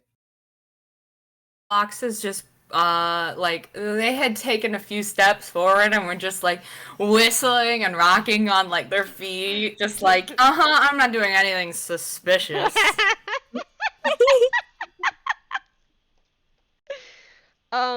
Gale is just going to uncertainly smile because Gale's here. He's here. Is here. He's here.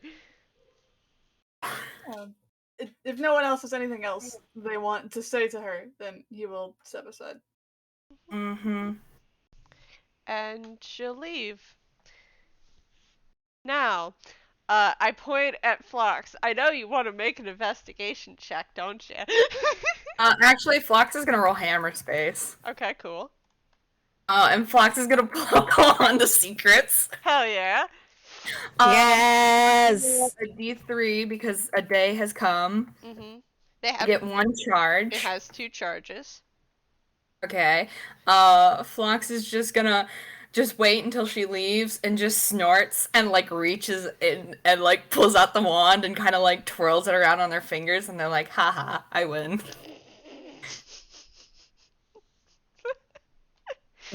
Cat just rolls his eyes. So I'm gonna wave the magic wand. And as you wave the magic wand, it starts to glow as it points towards the statue of a sleeping wolf. Yeah, that's kind of what Phlox figured. They put it away and they just like, so who wants to help me investigate the doggy?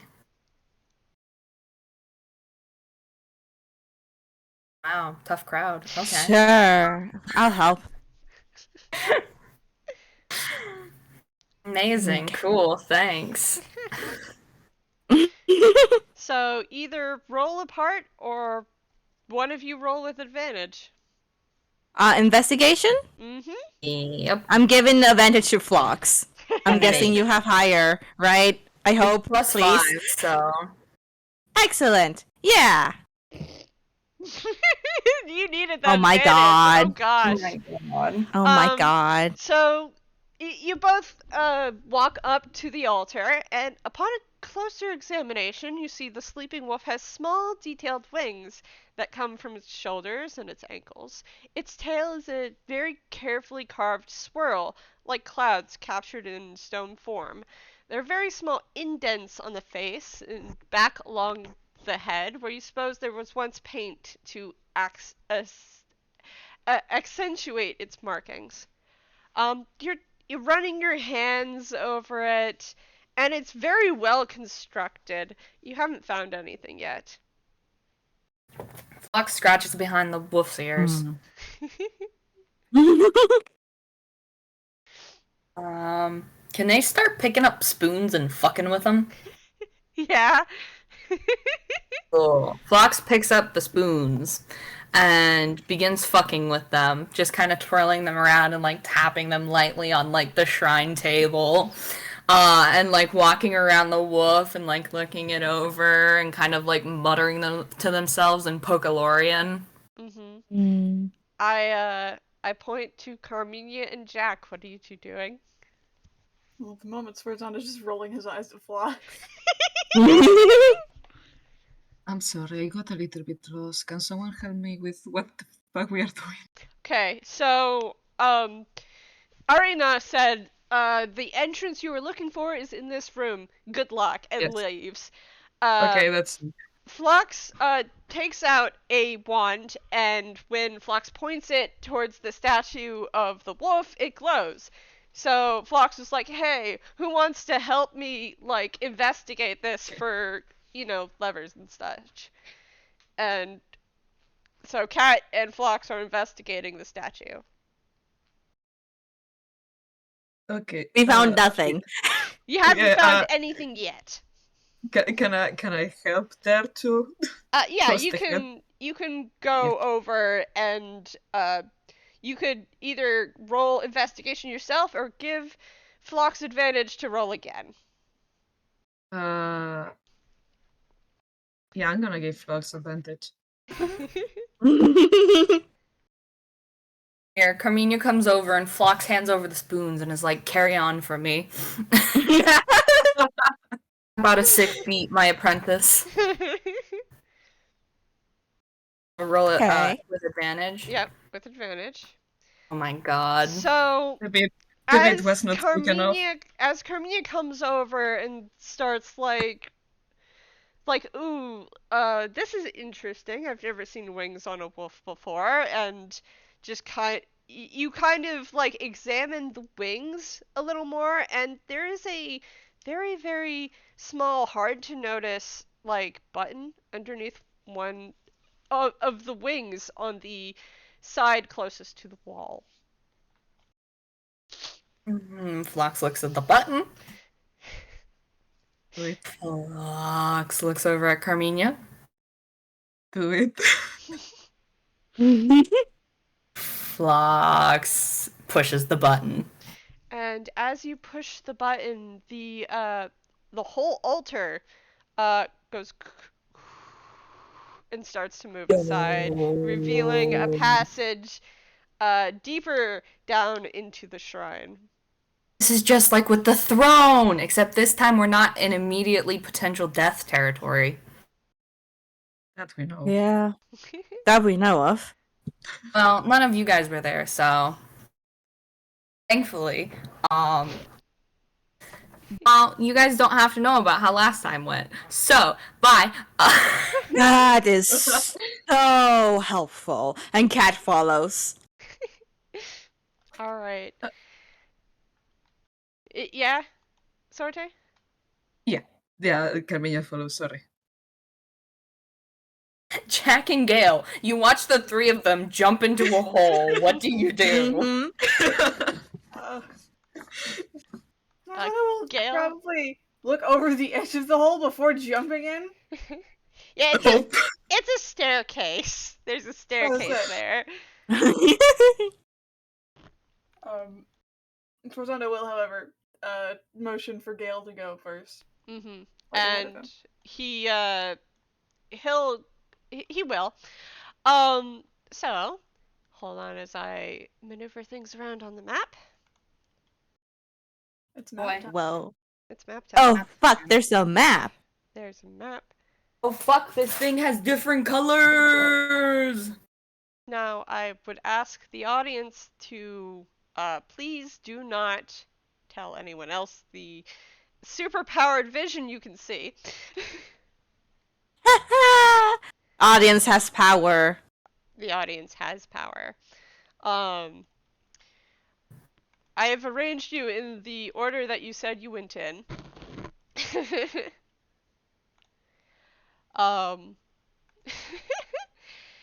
And a sec, I gotta move my frickin' notes around now. Please hold on a sec. Don't worry, we're entertaining ourselves. I just had to move the notes around so I don't show it to the actual recording. Anyways, halfway through your descent down the stairs, the soothing smell of incense hits your nose. And a quarter of the way from the bottom of the stairs, you're able to see into the small room that had clearly been carved from rock beneath the shrine. Hanging from the ceiling are many censers with incense burning in them along these walls. The light from the burning incense only gives light to this first room, and it's very dim. The darkness consumes the hallway to your left that you could see if you walk forward to the table in the middle. Upon this middle table rests various burnt offerings in bowls and upon plates. And there are a few carefully crafted wooden statues of a wolf, a sun, and some kind of warrior upon the table. As you can see beyond the table, there is a door. You can't see it very well right now. Sneezes. Can Cat see it very well? Right. How far is your dark vision, my dear? My dark vision is 60 feet.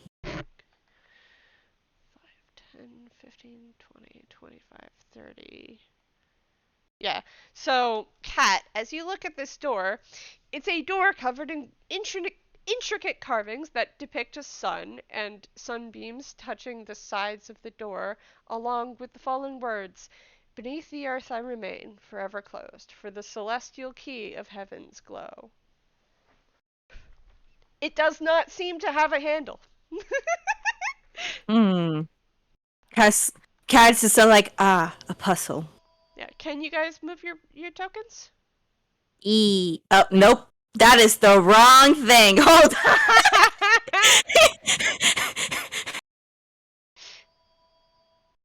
Hold on. Hold on. As I'm erasing my mistakes. Did Flop. the coffee's affecting Phlox. Coffee. They gave their second cup to Ducky, basically. Okay. Their cup to Ducky as a second cup. Yep. So, Carmiña, you come down next. Yeah. And, whoa. Gale comes down. These are some good spider webs you have down here. Good quality. Good quality. Okay, so you see the offering table. Kat, did you point out the door? What it says? Yes. Yeah. And there is a hallway down this Nice. way. Can you write down the thing on the montage zone so I can Yes. have it right there? Thank Yes, you. of course. Boop.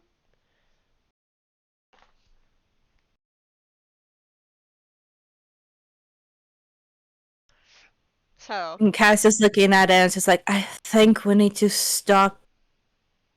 We need to make it stop glowing or something like that. well, the door is not glowing. What is glowing then? If there's lights around hanging, and that's what's Mhm. allowing you to be able to see in this room. But Darkness. nothing else is glowing. Phlox leans down to look at like the stuff on the table. Mm-hmm. It's a huge whiff of like the incense dust and then sneezes. So you breathe in some of the ashes here, and it's ashes of not particularly from incense all the time.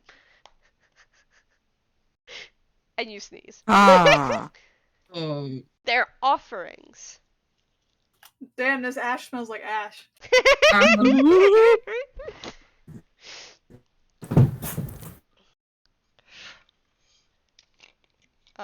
Gale is just gonna come over here and look at the door. Beneath the earth have remained forever closed, where the celestial key of heaven's glow. Beneath the earth. See all their hallway.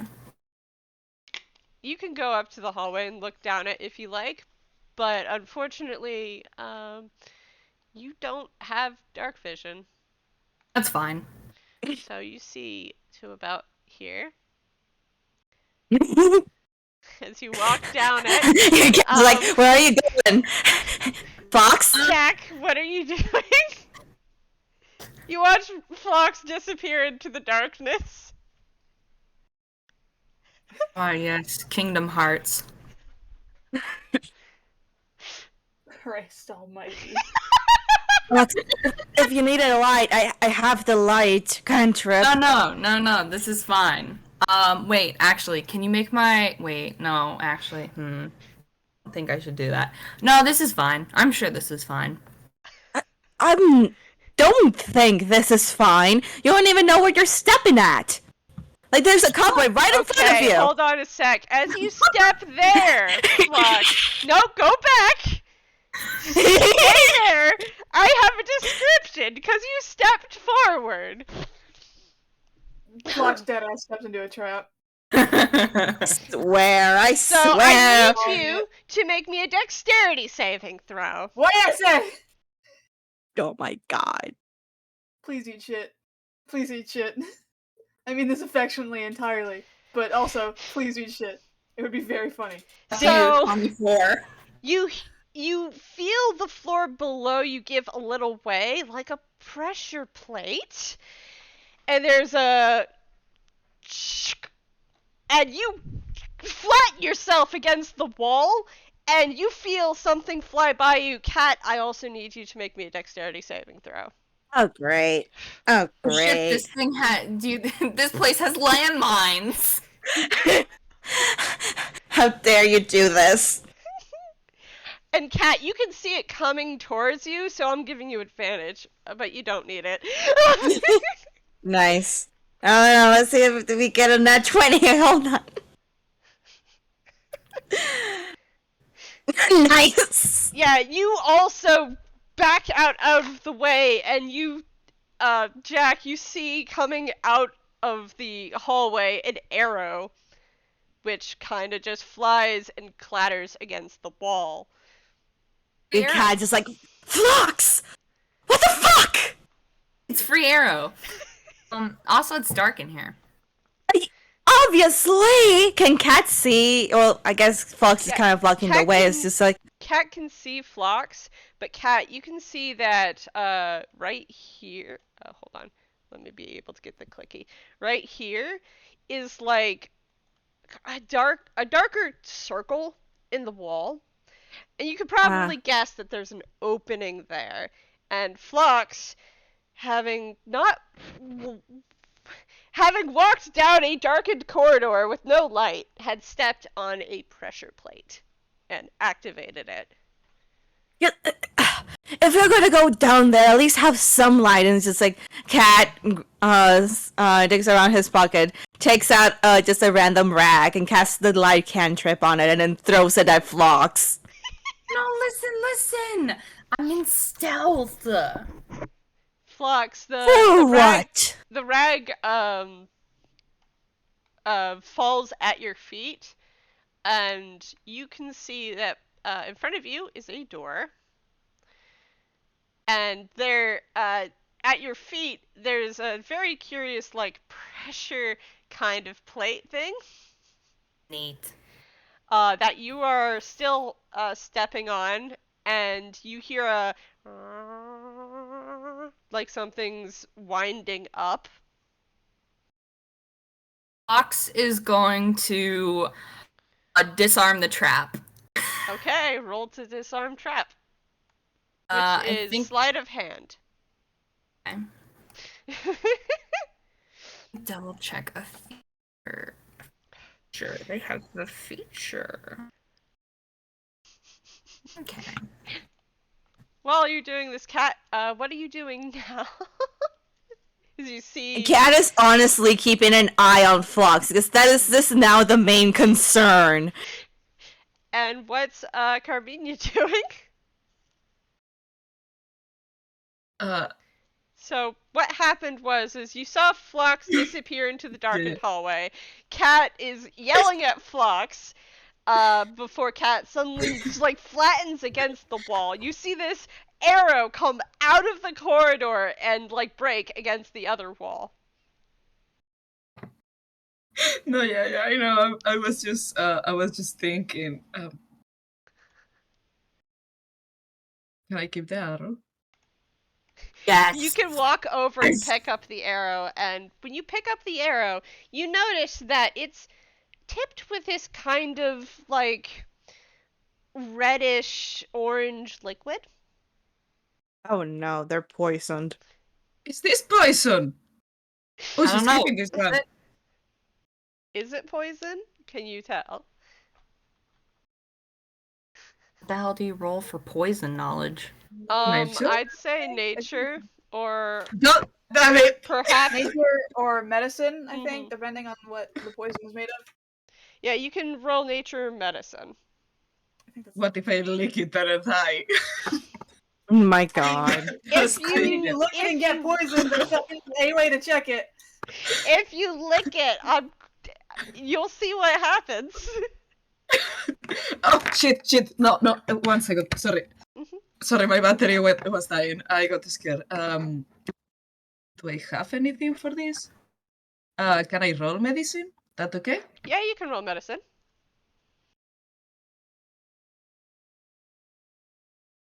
Yeah. So you look at it, and while you're not officially schooled, one of the friends that you used to live with before they passed on taught you about this kind of berry that if you like it doesn't hurt you, but if you like spread it on like fences, it'll keep you know things like wolves away because they'll smell it and they'll leave. And if you like get it on your hands, it starts to like feel like your skin is burning. This is really nice. I'm gonna keep it. I'm gonna keep.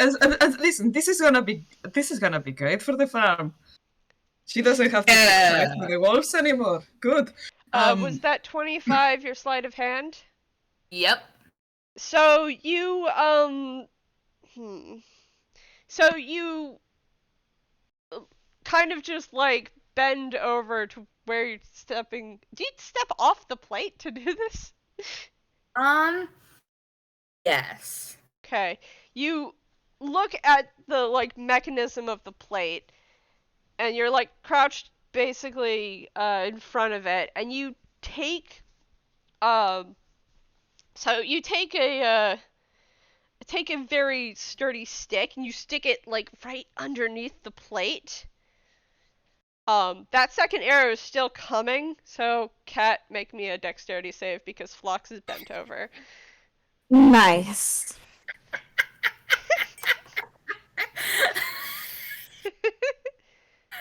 Fuck. Phlox just mildly just like, oh yeah, there's another arrow coming, so What?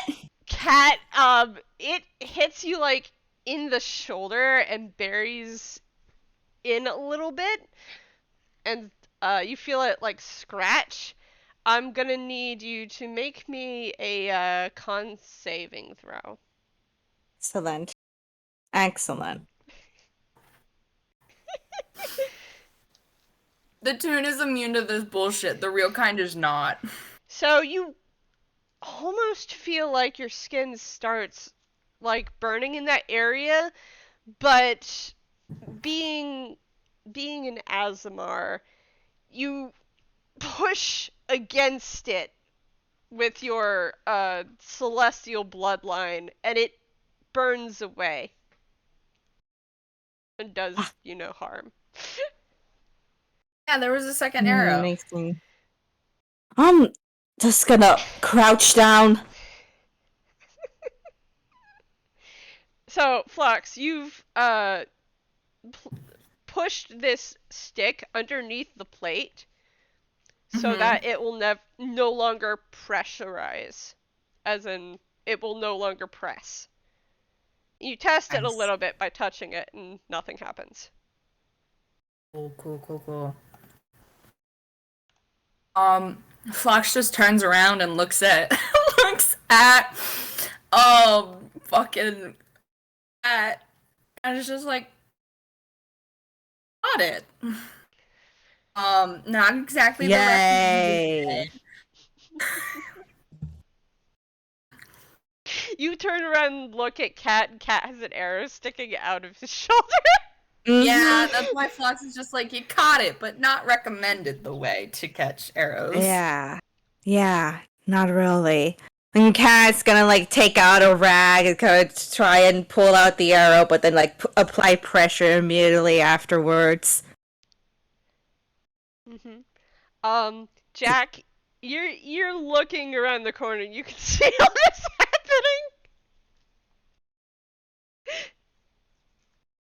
How are you reacting? You went in to spread the arrow, so I didn't get the thing. I was gonna ask if you could like pull Cat out of the way, but then the arrow gag happened. The second arrow. Yeah, you were muted. Sorry. It's fine. No, it's fine.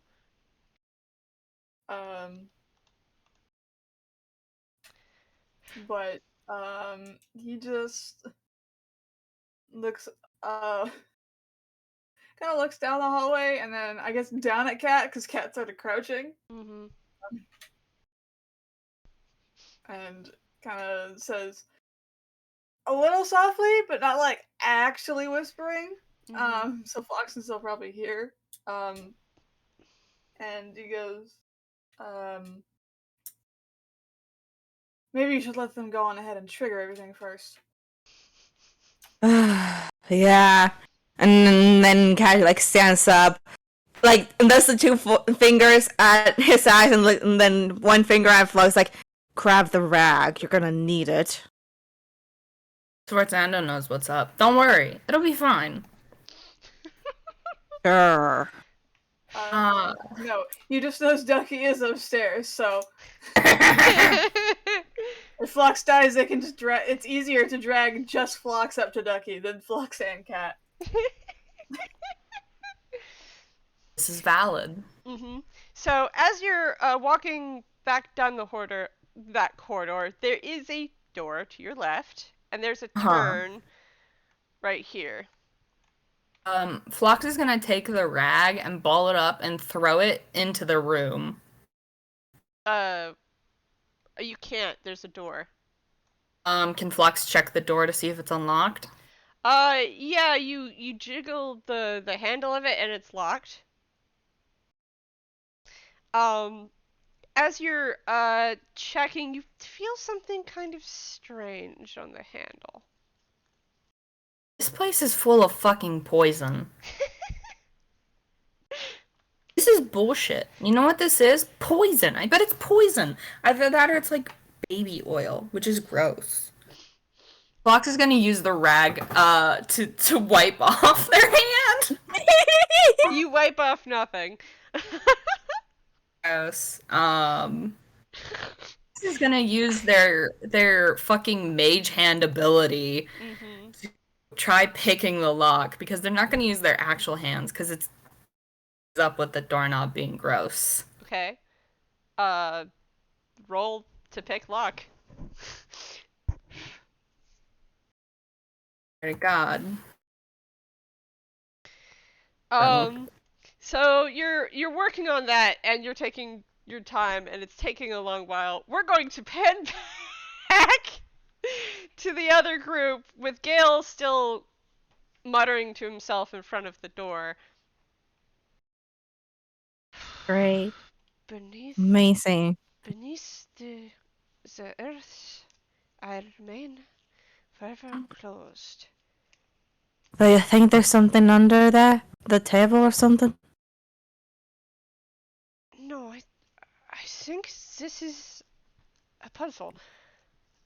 Because it's beneath the earth, which means it can't be hit by any form of light from, for example, the sun or the moon.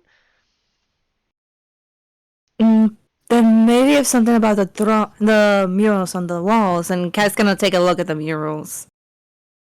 Okay, so the murals on the wall depict first scenes of a wolf howling to the moon, and the moon's light is shining across this kind of expanse.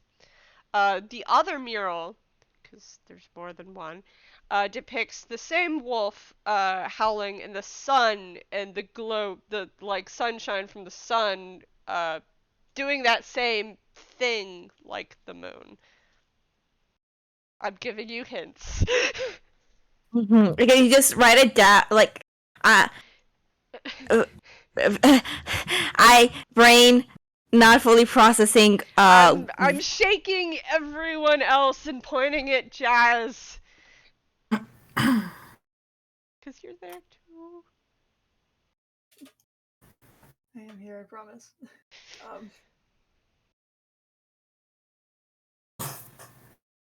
Because I did come up with that on the fly, I have to write it down right now.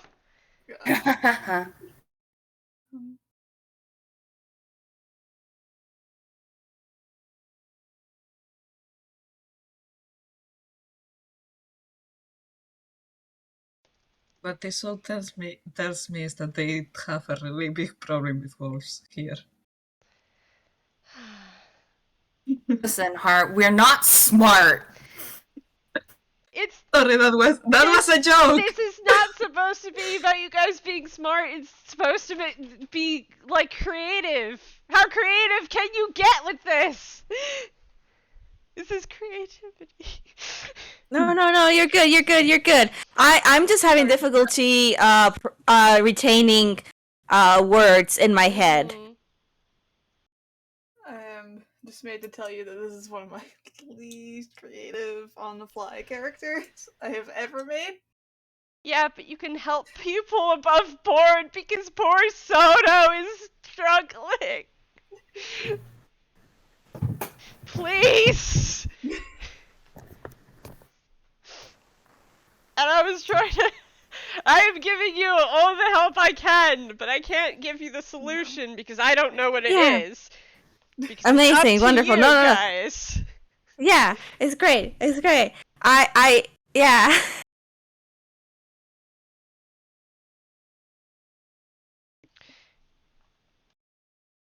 And let me also give you the description of the door. Mm-hmm. That gives you a clue too. Hey, it's a door. It's jar. I cast polymorph on the door. I turn it into a jar.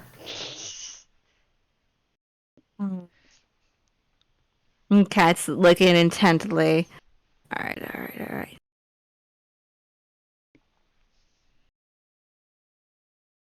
Turn into a wolf and howl at it. I don't think that will be the answer to. That wasn't in character. I'm just being a shithead. I just barely realized it. I'm sorry, guys. My brain is half dead. No, we're good. Yeah.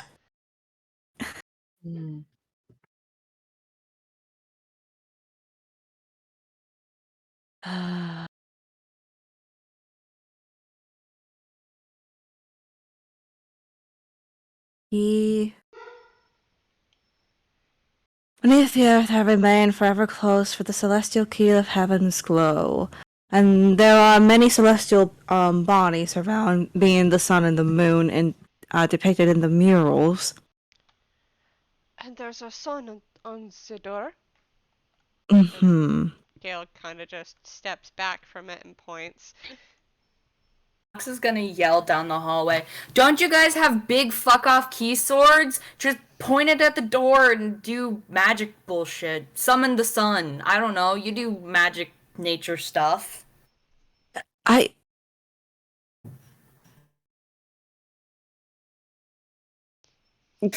just kind of like blinks and just like, don't know if mine actually does that. Phlox just goes and goes back to picking the lock.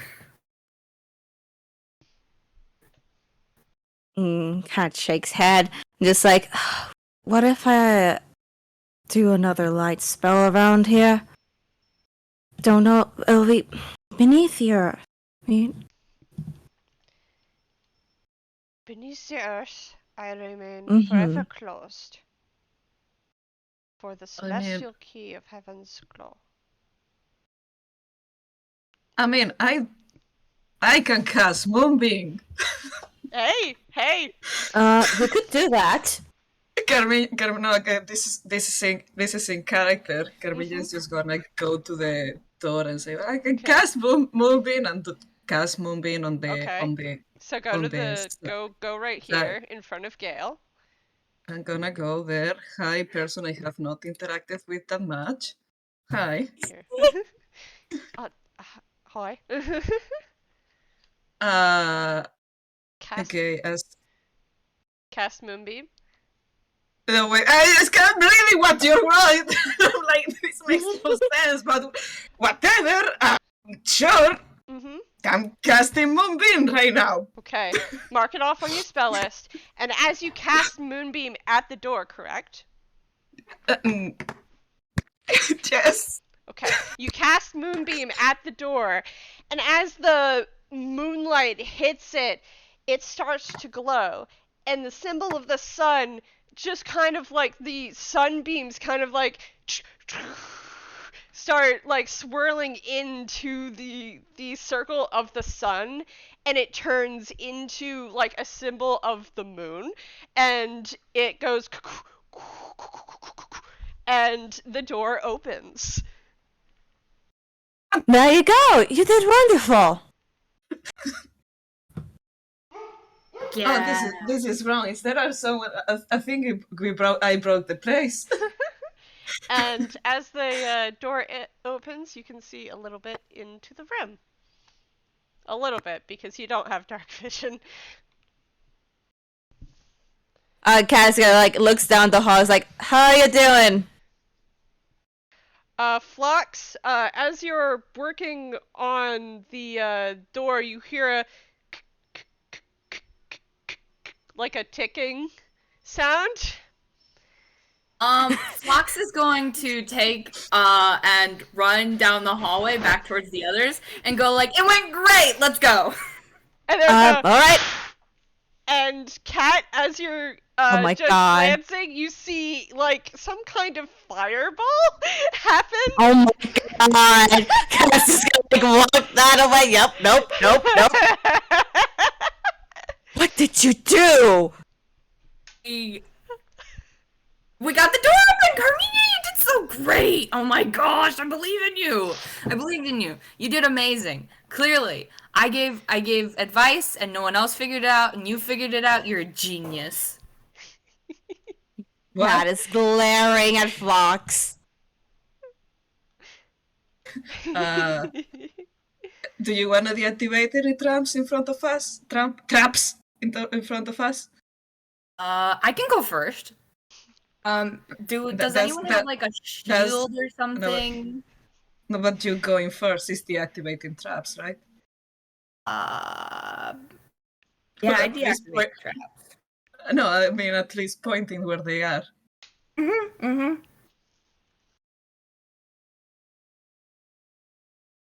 I feel like I should understand what you're saying, and then my brain went, no, you don't.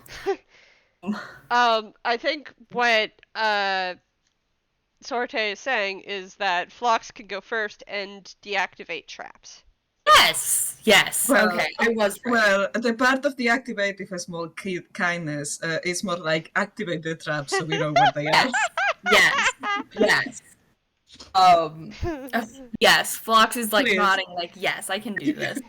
Please go ahead. And it's just like, does anyone have a shield and want to follow after me?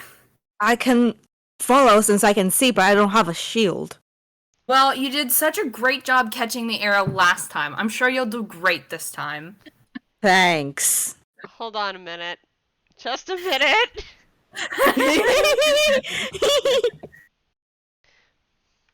The Heart searching through Gale's sheet, just like, do you have one? Do you have one? No, it's not.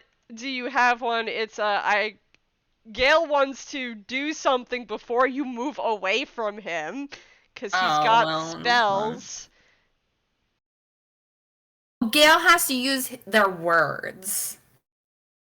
Gale reaches forward and touches you. I'm looking for things that you can cast on other people. Are you wearing armor? Probably. Yes. So no, that one won't work. That's self. Gale reaches forward and touches Phlox, and Phlox goes, it wasn't me. Didn't do it. No, I'm trying to help you. This will help. And he casts Stone Skin on you. Okay. What? And Cat just kind of like pokes at Phlox and gives Phlox guidance. Amazing. Okay. Here's the details of Stone Skin for you. Now Phlox really is a rock type. Yup. Okay. Is Sforzando following up the rear of this clown show? Depending on how big the chamber is, like if ever, Hold his on. default state is to generally stay back behind the door because the last hallway went so well. Yeah. Fair enough. So he'll stick back by just in case. Hi, Sforzando, love you. I can move him at this corner, but so he can, see in if he wants, but he's not going in unless specifically required. So, Phlox, as you're right there, I'm gonna say that you see like the outlines of a hardened shape in front of you. Put the rag on their head like a leaf. And as you do that, you can see that in front of you is like a stone shape. It's a statue. And the floor in front of it kind of looks kind of singy. Nice. That's not great. Everybody else take like 2 good steps backwards. You're gonna be okay on your own. Yes. It's just gonna God shakes head.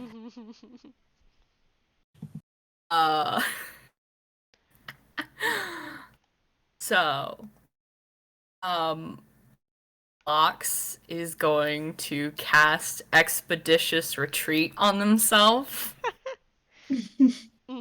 And they're gonna start running.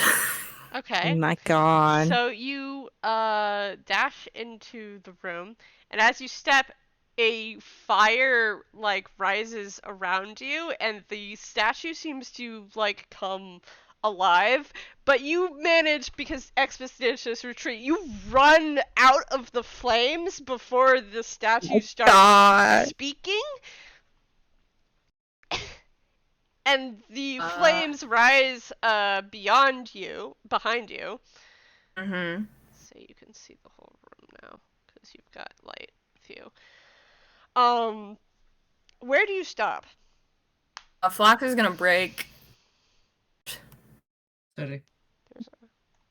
Oh, that way. How much movement speed do you got? 30 feet. Dash. So something like 60 feet, so. I don't know, man. They just basically, run around, like, hitting as many spots in the room as possible before they find, like, the clearest spot, and stops there.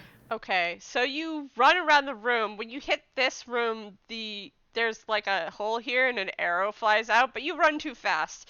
And there's like right here, beyond it, one step beyond it, seems clear, because as you would run past this statue, it had activated as well, and the fire rose up around right here. And so this statue says,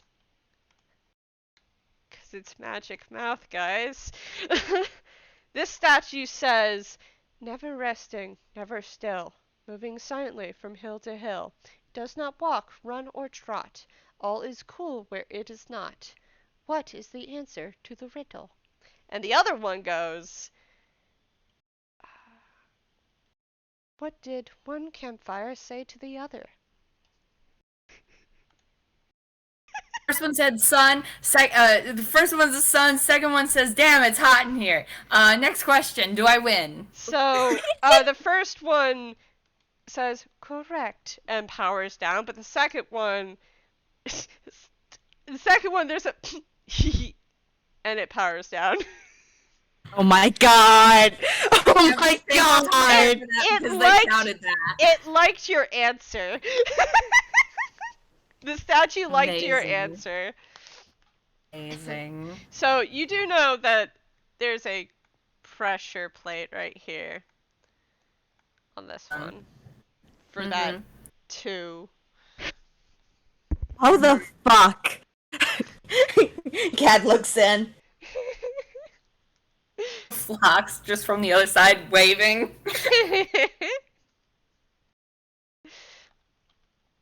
To go fast. Are they alright? They are somehow. This is my job description, you guys. I don't know your job's description. I wasn't there when you said it. You can't read that language either. I'm pretty sure I can't. Also, there's a pressure plate here, and so don't step on it. And Phlox points out, like they drop like the light rag on the next to the pressure plate. Okay, I'm Alright. gonna draw on it for you. Awesome. Right here. Nice. The So what in front of us? Because there was fire. I don't know. And Phlox kind of over and stands on it. Oh my you god. stand on it, nothing happens. You get the feeling, from the slight, like, magical whine you're hearing from the statues, is that it charges. So And it I has to wouldn't. do with the statues. So I wouldn't stay right here, but there's no fire, and Phlox like does a little dance. Fine. And Cat's gonna like move over, going to the place where Phlox more walked towards. So it's like, should be safe for now. I'm gonna take a look around the room. Oh, alright. Gale is gonna very cautiously follow Cat. What's Carmiña and Sforzando doing? We'll see if Carmiña will go in. Oh yeah, she's going in. It's okay if I go here? Yep. And as usual, he will stand back. So what are you looking at, Soto? Just to see if there's like any, like any materials, anything else around the room, like, basics. This is just in general, like, okay, perceive the area. You do see that on the walls there's more intricately painted murals.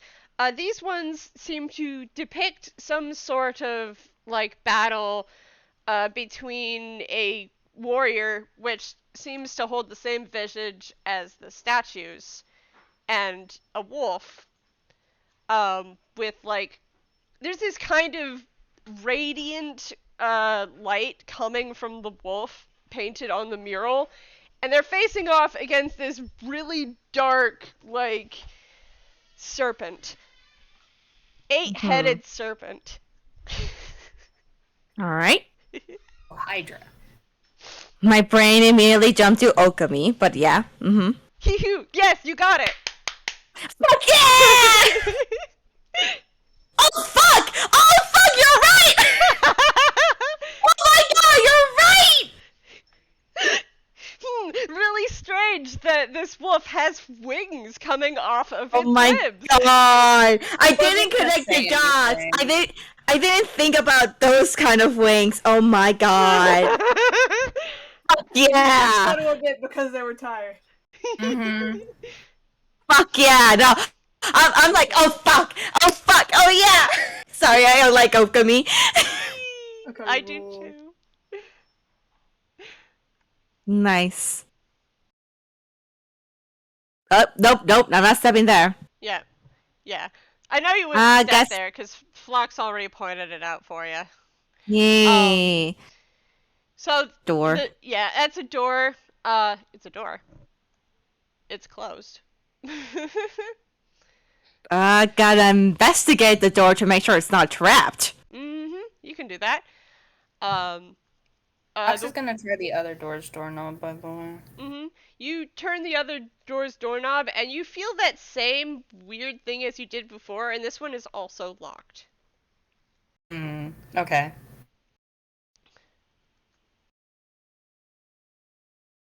Yeah, That's so good at this. Cat, How- as you're like examining the doorknob, you see this little like string coming up. It is like gossamer. If you hadn't been looking for something, you would have missed it.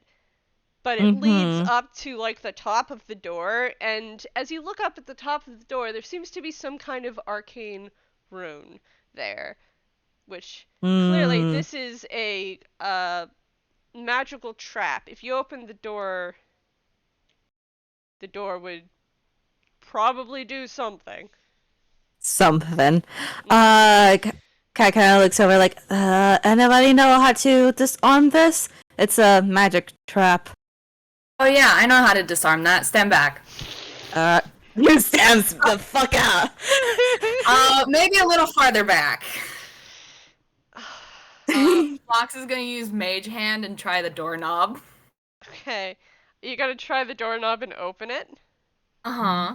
Yeah, it opens, and Kat, you see the gossamer thread pull tight, and then there's a and there's fire here now for a little bit. Nice. Right.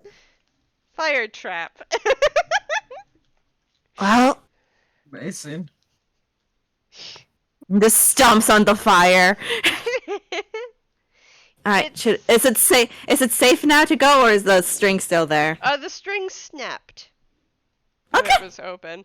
It's kind of becoming more clear with the fact that these traps have probably been set up by Arina.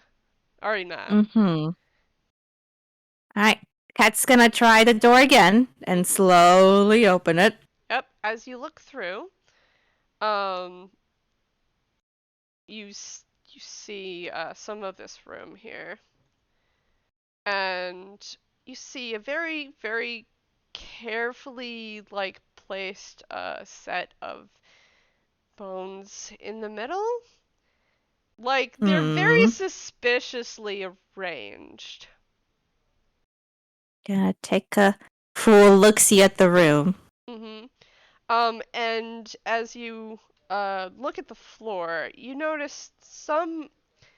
So you know what the pressure plates look like because Phlox pointed them out to you. Some of them look like that. I'll mark them on the map. 23 perception, baby. Cat can see all once Cat knows the thing. Right there. There are a couple like right here.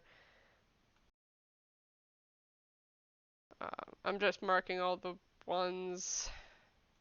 You're not quite sure what it will do because you cannot see any like darkened holes. Yeah. Cat thinks a bit. Cat it's like, what's something heavy enough I have? There's more traps here, pressure plates. And there's also a pile of bones that are suspicious. No bones about it.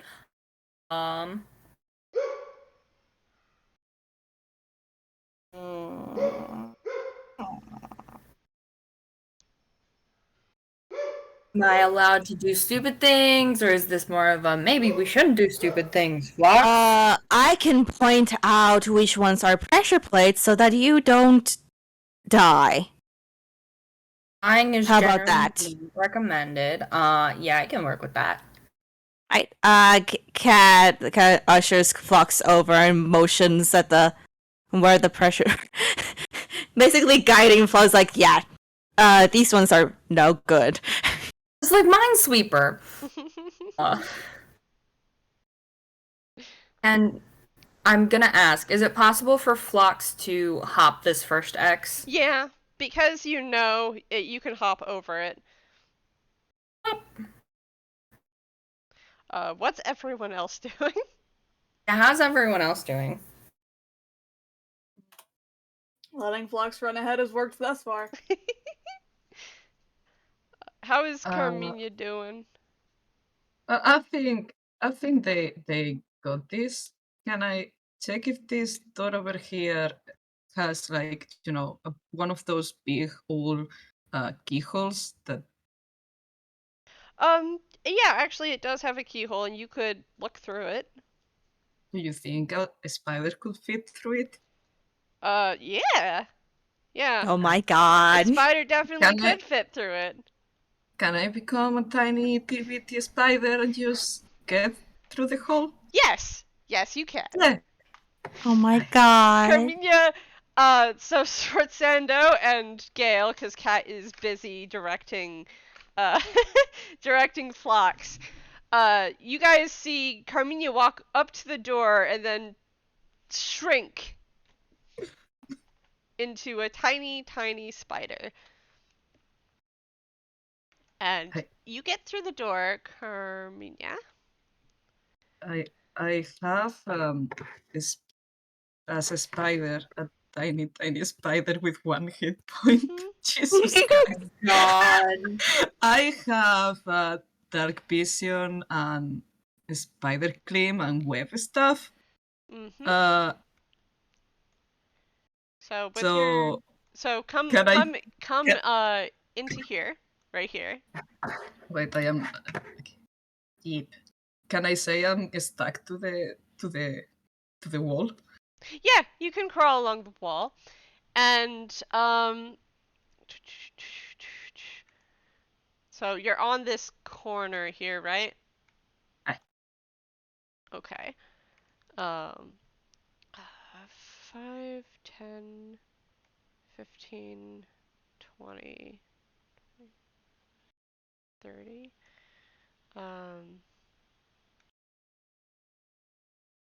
Like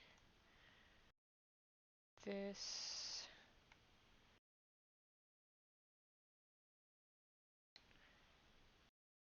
Oh, like. So this is what you can.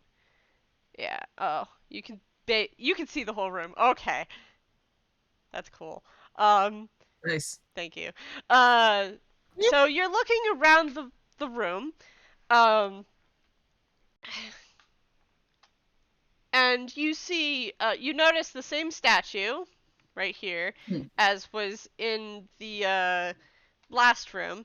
You see this like little well thing here, and it's kind of suspicious because it kind of has the same kind of markings along the front of it as the statue does.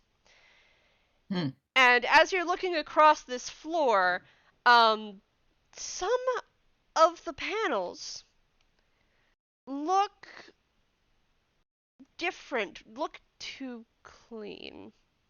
And I will mark those with yellow. I'll mark those with yellow. So it's this one that looks too clean.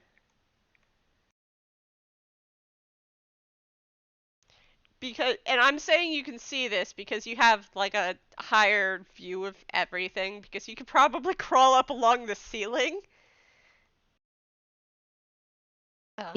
Bitsy spider.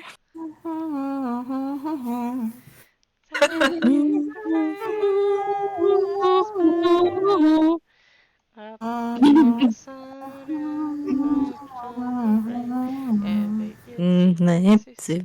spider. So, I have marked all of the places where you can see where the ground is too clean. It's kind of suspicious with how, like, cracked all the other tiles have been. You know? Yeah. In my head, like, probably it's not like that, but in my head I'm thinking, well, that's because they have to be replaced. I wonder if, like... So, since you're in the final room of this, or my No. final room, at the far end of the final room is a carved stone altar with glowing blue runes all over it. It's right here. Yeah. Before it stands a statue of the warrior, right here. clearly looking like it's guarding this stone altar. He's holding a sword with its point actually resting at his feet, and both of his hands are on top of the pommel. It looks like this kind of pendant is embedded into this altar. You're a little far away from it, but you can see that this there is a pendant embedded into this altar. What do you do? I'm gonna get closer to the altar. Okay. You can, because you're crawling along the ceiling. I'm not gonna, like, penalize you for doing that. Hi. Okay, so it's... Sorry, The altar is right here. Yeah. So you crawl along the ceiling, and when you get to the altar, we'll get back to you. We're gonna switch back to what Phlox and Cat are doing. Yay! So the bones are right ahead of me? Yep. Can Phlox just, like, sit here? Yeah. Oh my god. You can sit, there's like a little lip edge. Gonna sit there and be like, man, this is a whole ass dead body. I'm pretty sure it's more than one. Is there more than one?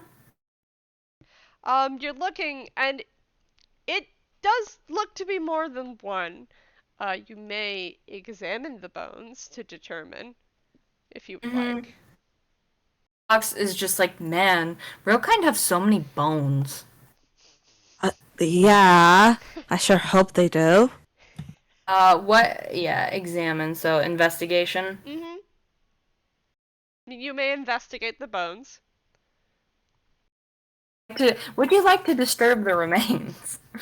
An 11, man. So you're looking at them, and you reach out and you touch it, and the bones aren't real bones. Bones!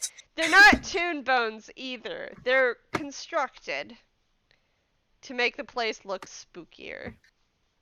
Oh my god. They're fake bones. They're fake bones. Fake bones, then. So Phlox is gonna start taking them. Oh my god. So you take a few of them, and it kind of like falls to the side. Jenga. You lost. And underneath the pile of bones, there's this kind of curious sort of lever. And if you look up at the ceiling, there's kind of like scratches along the edges of the ceiling, along the walls. Oh no. Oh no. Phlox is gonna grab a bunch of the bones and they're gonna book it. Are they going to touch any of the plates? No, they're well, they kind of want to pull the lever. Okay. Phlox is gonna start throwing the bones at Cat. Like, here, take these. I want them. Hold them. Catch them. Grabbing. Phlox is just throwing, like, all of the bones. Like, all of them. Like, skulls, like, fucking bowling balls. They're just hucking them. Sforzando, you see a skull fly past into the room by Cat's head. What the hell? Look at that. But what's wrong?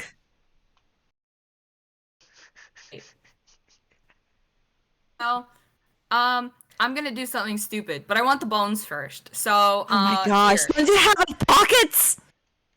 Oh right, hammer space. Phlox is gonna start shoving the bones into the hammer space. I still want those other ones though. Fine. Cool. I thought there was a door though in this room. Oh, you're right. There is a door, and Phlox is gonna look over.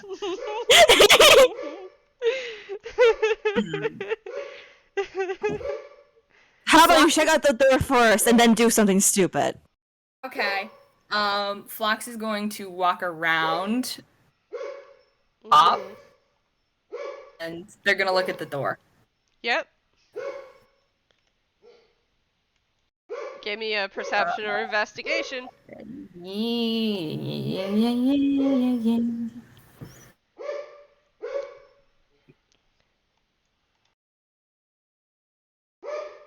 3. So you can tell that this door is locked, but not trapped. Phlox is gonna open the door. Okay. It's locked. Sleight of Is it hand. locked? Oh. It's locked. Oh, right, you're rogue! Sleight of hand. You wanna open the door? Sleight of hand. Unlock it. You should still have guidance. Mm-hmm. Don't need it. Nope. Alright. You easily unlock the door and goes. "Er." And because you've seen these pressure plates before, there's one. Hold on. Reveal areas. You unlock door. There's one right to the entrance, in the entrance of the room, right here. Mm. Do you need my eyes? I wouldn't recommend removing them because that's apparently painful and squishy and No, gross. I'll take them if you don't want them, but I don't want them, but I'm saying as in, do you want me to come and look? Sure. Maybe next time you can make my eyeballs glow. Cat's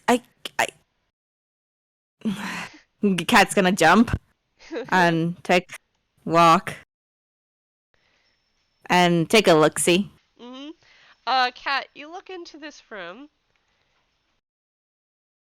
and you look around the corner, and like right here is a like hole Mm-hmm. to, probably issue arrow. But you see, besides that, there are tombs in this room. Ah, wonderful. What? There's tombs here, so there's probably dead people. Awesome! How dead are we thinking? Don't know, considering there's a trap right in front of us. Mm-hmm. But it's probably better not to disturb the dead, and I don't know if there's any traps here to make them wake up or anything like that, you know? Yeah, like a spring-loaded coffin? Yeah, and there's also a hole over in the corner. Phlox is gonna, do we want to look at that other room I kind of left behind because of the whole fire thing, or like the other one? Cause the both of those doors were like weird, tingly, gunky something. Oh, they had weird vibes. Weird vibes. Vibes. Fine, alright. Okay.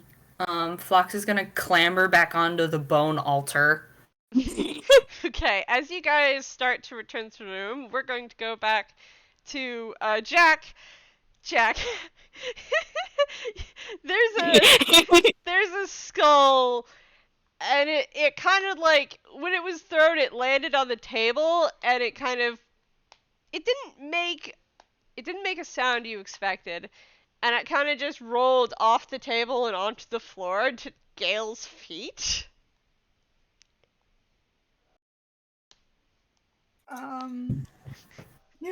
At first I'll just look at Gale, but he will move further into the chamber around here, I think. Mm-hmm.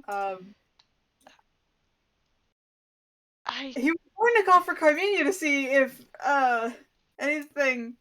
she saw anything, and then the skull came out, so he's a bit distracted. And that was in character, like, earlier, when he called, "What the hell?" That was at Phlox and Cat. So he moves a bit closer and asks again, what is happening in there? There's a bunch of fake skulls over here. Want them. And probably dead people. Dead people. Well, theoretically.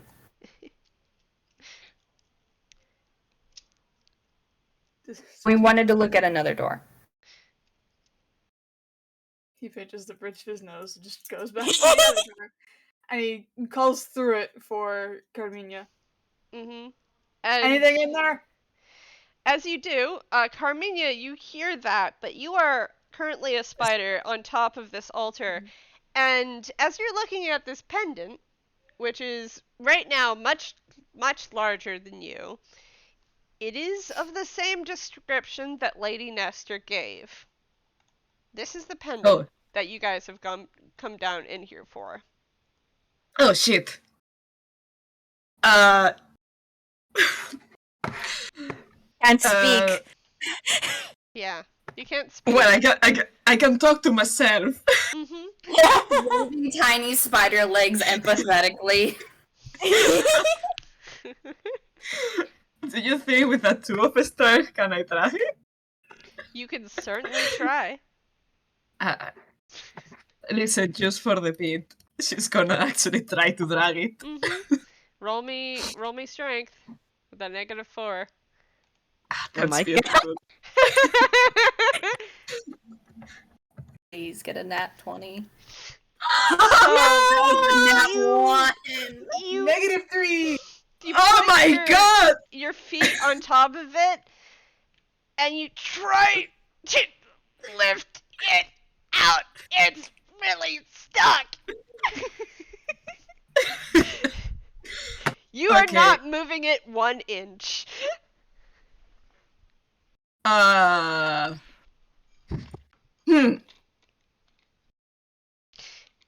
thing is you have more than one wild shape per day, right? No, yes. I'm just, I'm just thick like that. Yeah, Carmiña is just gonna decide to unwield shape. So you unwild shape, and you're standing on top of this altar. Perfectly normal. Yes. As you're standing on top of it, you can feel the hum of the magic coming off of this.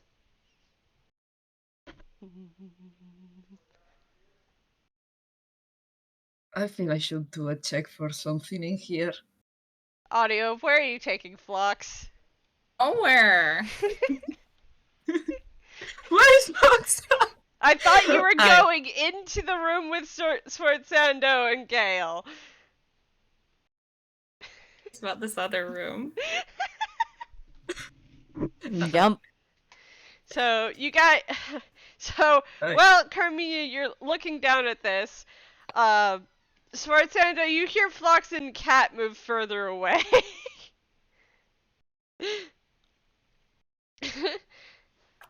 He's going to leave them be for the moment. Yeah. So you're at this other door. The ground is singed. You think it's probably still locked. Probably.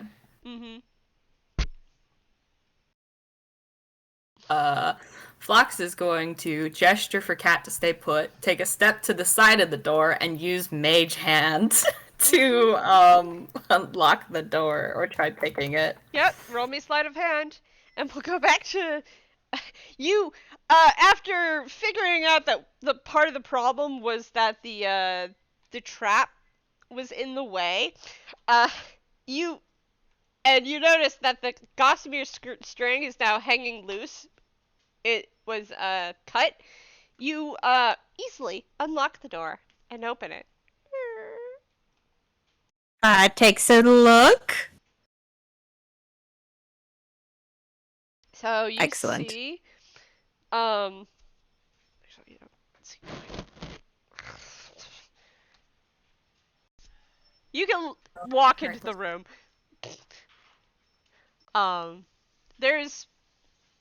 It's literally very. It's the kind of clean of someone comes down here and respectfully cleans it, but there's still like old, and there's dust, and there's cobwebs, and there's these are tombs in here. Cat just kind of like walks back and like, probably leave that be. No stealing the real dead bones? No. Okay. Pay respect to the dead.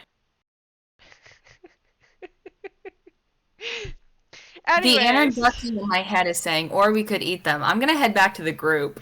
Carmiña, you're standing on top of this altar, looking down at what you now know to be called the Fane of Nebraxis. I'm gonna pocket it Okay. As if I you can. give me a strength check. Yeah, because I'm very good at those. 1 second. Not a hard check, I promise. No. Have you seen my rolls today? You do it. So it was a 10. Literally, it was a little hard to pry it out, but once you'd gotten your fingers like slightly underneath the red, like the intricate red crossing vines, you were able to very gently pull it out of the recess. And as you hold it in your hands, the altar beneath you, it stops glowing, and you can't see anymore. You're able to put the Fane of Nebraxis pendant into your hammer space. And now you have it.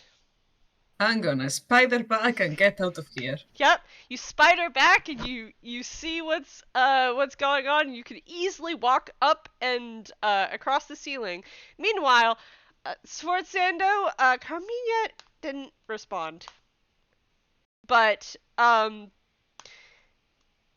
you did hear as Phlox and Cat come back into the room. You did hear a kind of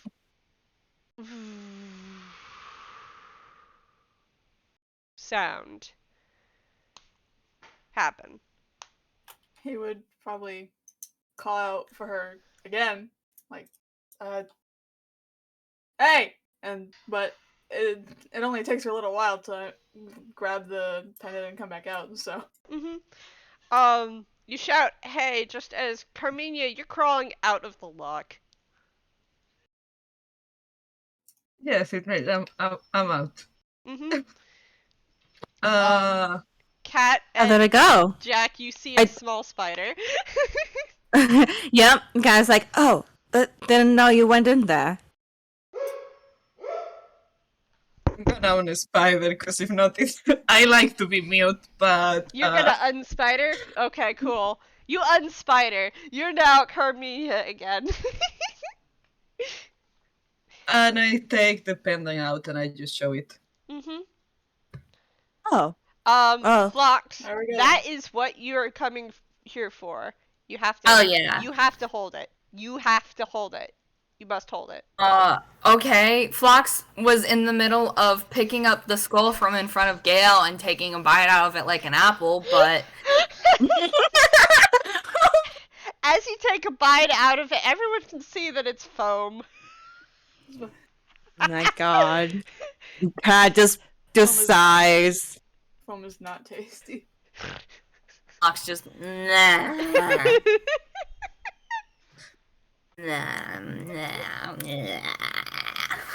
You don't know how she got foam, but it's foam. Toon logic. Phlox is gonna hold on to that. For a very specific reason, but they foam skull with a bite out of it in one hand. They walk over and be like, "Can I hold? I may or may not be magically compulsed. Yeah, Under compulsion. Yeah, concrete here. Cool.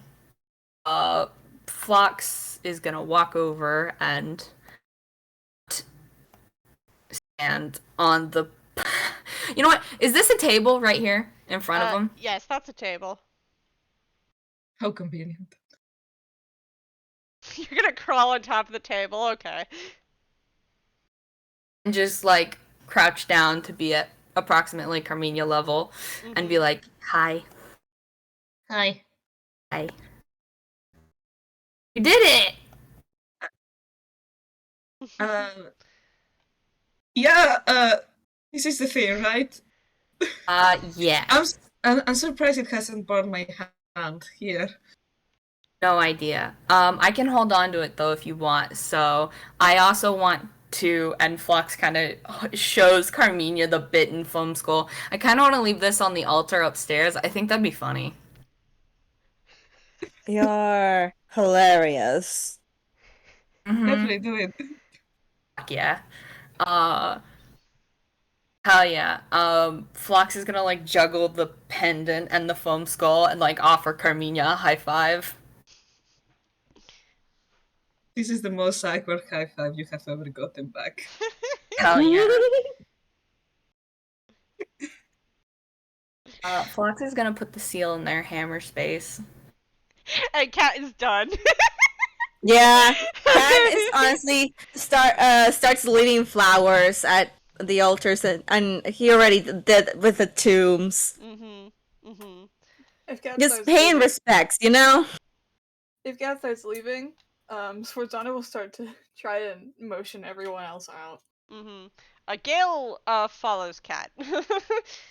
And at this point, I'm going to say we're going to actually switch back to the two Yes! who've been sitting outside. Bonding time! Bonding time! Baby's As- there, and the baby's there. I'm gonna turn the map off. Hello. Hello. We're gonna rewind time a wee bit. Lucifer's really not going to say anything. He's just going to sit there and breathe. You can close Roll20. We don't need the map anymore. It was just for that Ducky? bit. Ducky will allow Lucifer, like, how long would you say they took downstairs at this point? So they took a long while downstairs. Mm-hmm. At least an hour. Perfect. Okay.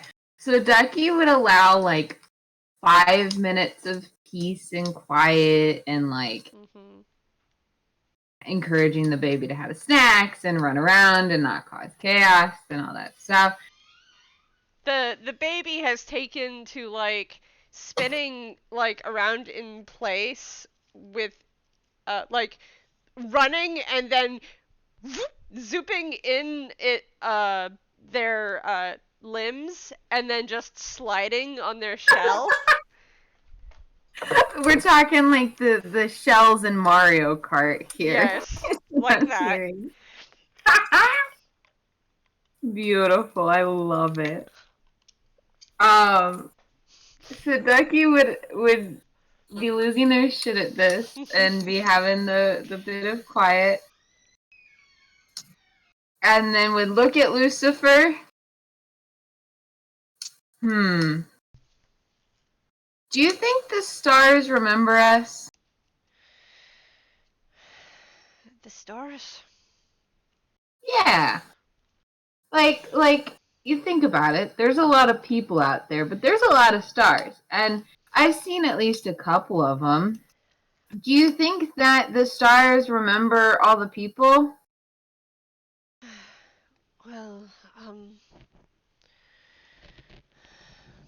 he thinks for a moment. And he says, Dario used to say, those that pass on before us become stars. So, yes? Huh. Gotcha. See, my clan, or me and Phlox's clan, say that those who have died are simply marching on. So it's they're continuing on, and although they're not with us now, we will join them in the march one day. So But I like that. We spend enough time among the stars that, yeah. Kinda became a little less believable. Well, when I started traveling to different worlds, I guess. On my end. What, the That people that... that the stars are, those have passed on, kind of look like, balls of fire and gas a little further up close. Yeah. I don't see why they couldn't be both, though.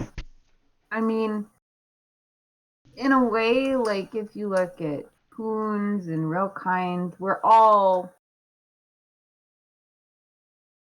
balls of energy and mass and substance contained in a seemingly finite space. What's to say that those who have passed on aren't just that in a different form?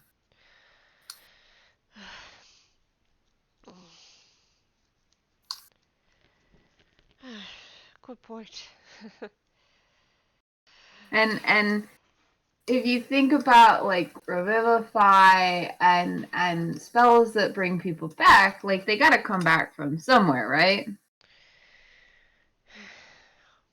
Well, yeah, but hmm.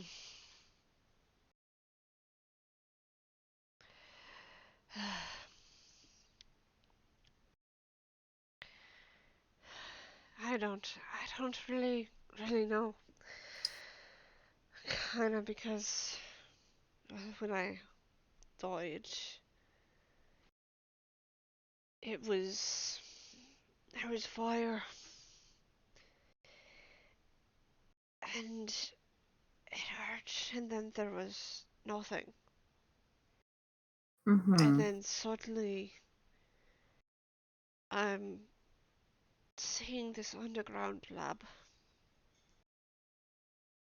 and everything is different.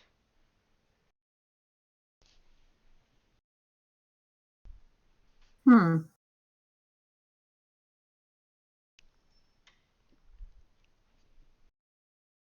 Yeah.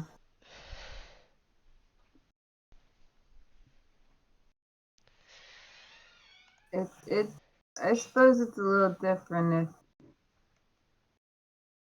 if you marched on.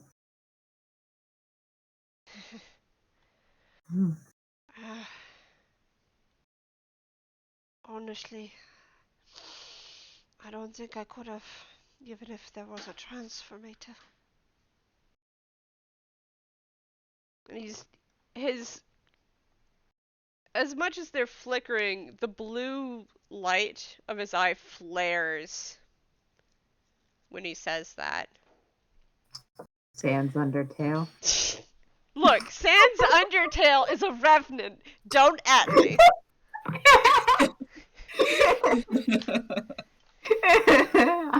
I believe you. I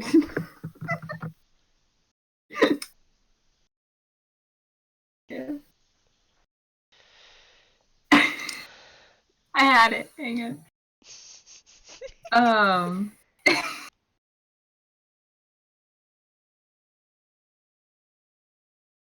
Hmm.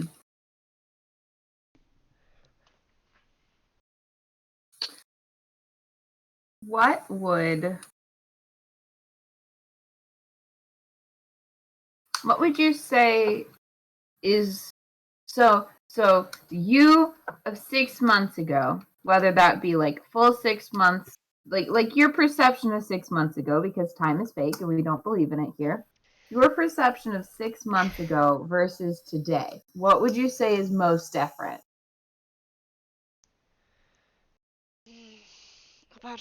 About what?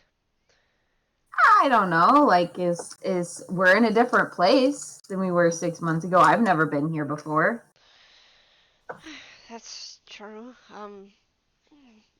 he just kind of stretches a little bit, kind of a jerky motion.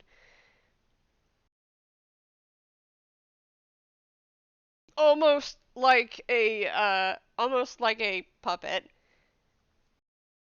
He looks up and around. Well, this is a nice little town.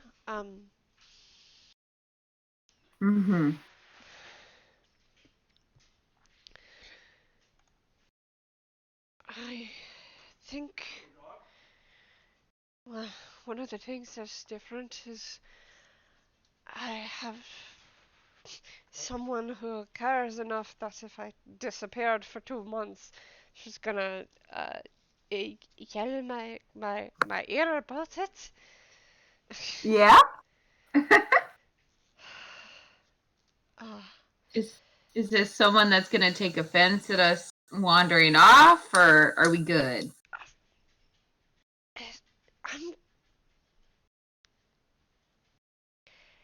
I'm gonna have a talk with her when we get back to Chihiro.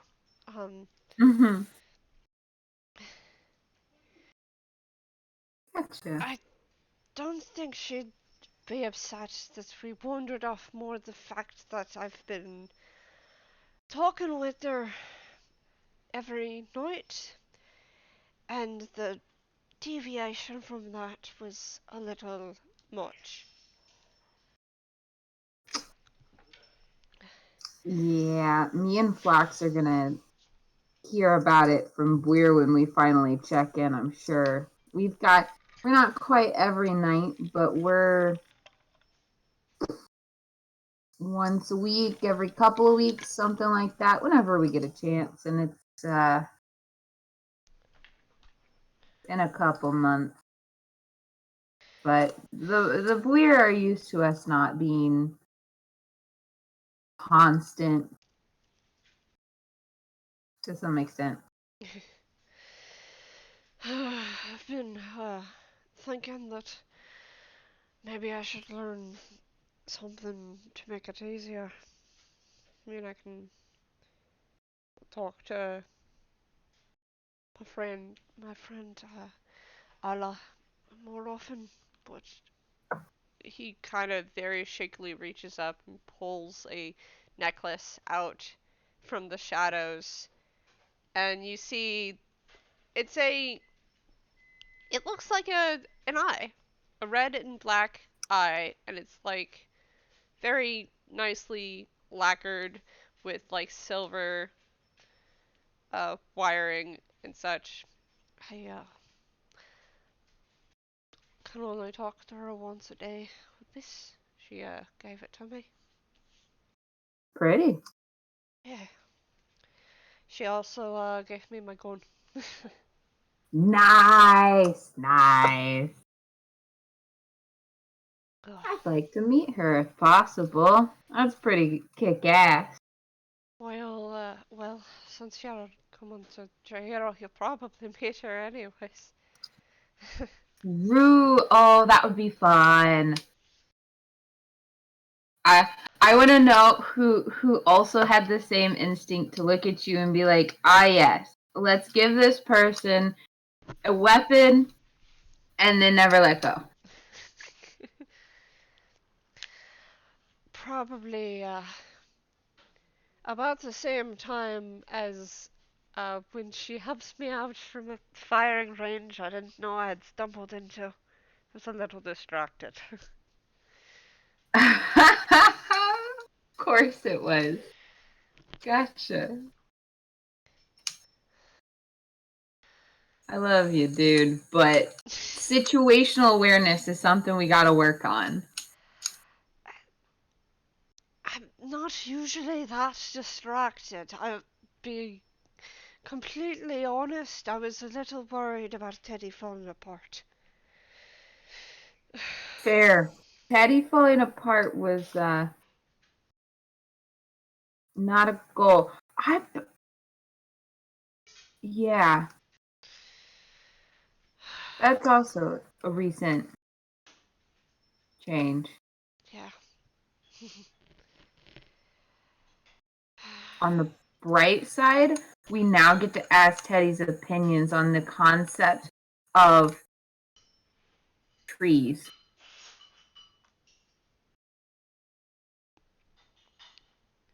Mm-hmm. Trees.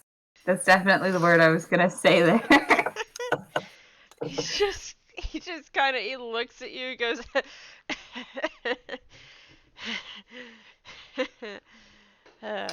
funny. Trees. I mean, trees. Very important conversation. Trees are different on a lot of planets. It depends on the atmosphere and the sunlight and the natural flora and fauna and all that jazz. That is true. Oh, I haven't thought about other places in a long while. Is Teddy an alien? I don't know if we've ever addressed this.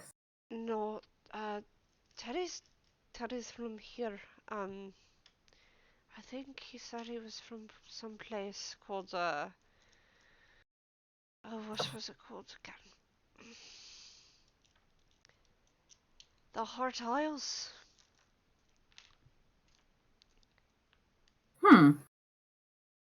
Lots of islands. Yeah, well, Einqua's actually a pretty small continent, if you know what I mean. Mm-hmm. You make a fair point. I guess everything's an island if you zoom out enough.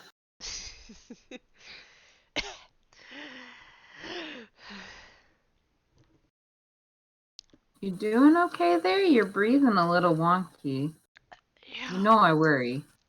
It's, he just kind of waves back towards the shrine.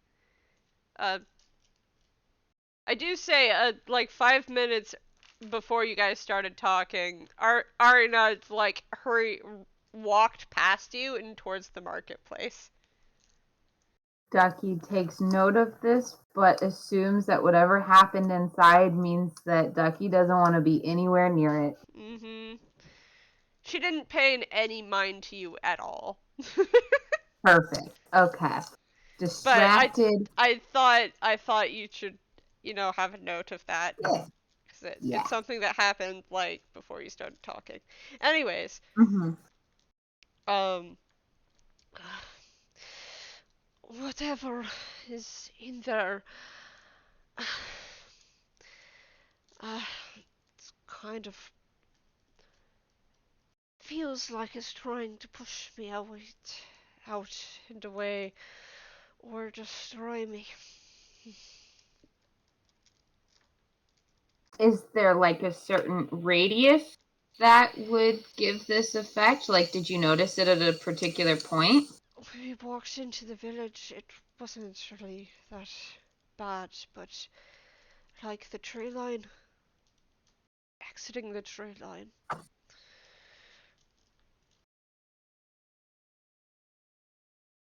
Okay. When it started. Did it get, is it all bad, or was it worse the further from the tree line we got? Because if you'd be more comfortable closer to the trees, we can wander at least a bit more that way, so you're a bit more comfortable. I don't know if I could get up right now. It's worse right here. And I bet you if I'd gone inside, it'd be even further worse. I probably shouldn't have sat down if I wanted to keep moving. So you're telling me that you were willing to go with the group to the shrine even though it made it... If I had kept moving, I could have ignored it.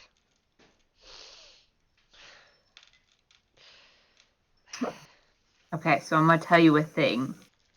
As a cleric who frequently heals people, If your boat is broken, walking on it will not make it better. I'm gonna put that thought into the ether, into the realm here. If the boat is wonky, it will not get better. It's you can't walk it off. If it hurt and it gets worse, getting closer to a place, that's a sign that the universe says maybe we don't tackle this mountain today.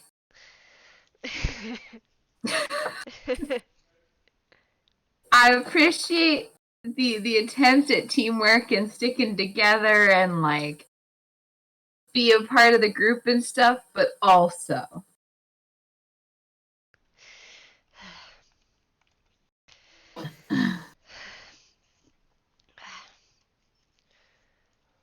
I wonder where Tio's gone off to. Theo. I don't know. Heart, did we see Theo that morning? Was Theo in the room? Nope. You didn't see No. Theo. And Theo did leave last night during the dinner, saying that he was going to sleep under the stars.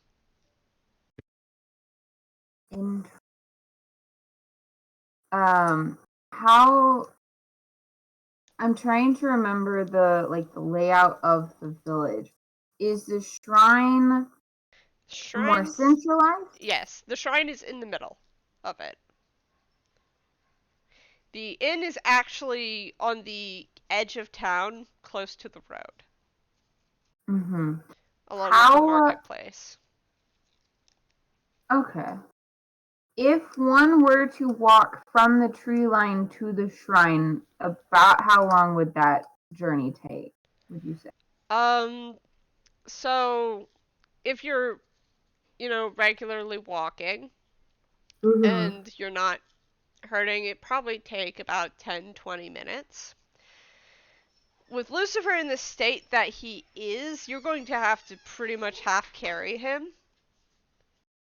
I'm getting a feel for space here, more than anything. Because I don't want to get too far from the shrine in case one of the dingbats downstairs gets injured grievously or attempts to die on us. But I don't want Lucifer to be in too much. I don't want Lucy to have issues. So the thing is there's houses around the shrine, and beyond the houses is the tree line. Sort of deal. About this time, as you're considering this and thinking on this, Lucifer just kind of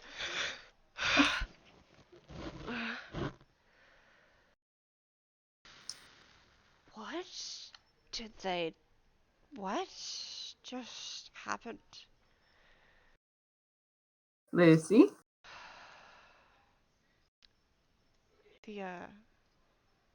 Me speeding things along, because look. No, you're valid. You're valid. You could say that the being astounded by the baby took up a good chunk of time, and then talking about like the stars took up a good chunk of time. You're good. Is that they just did something that's definitely going to get us in trouble? I don't know, but I don't feel the pressure anymore.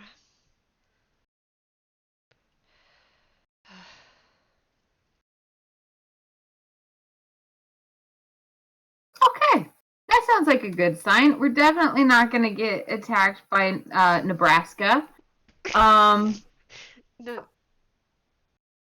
Why does Ducky know that? Does Ducky not know that? Shit, never mind. No Nebraska, no Nebraska. We're in Colorado now. Ignore that. Yeah, I wrote it down in my notes, and I forgot. Ducky wouldn't know that because Ducky didn't go into the shrine. Crap. I wrote it down for my use, and normally I only write down stuff that Ducky would know. Yeah. So, ignore Nebraska.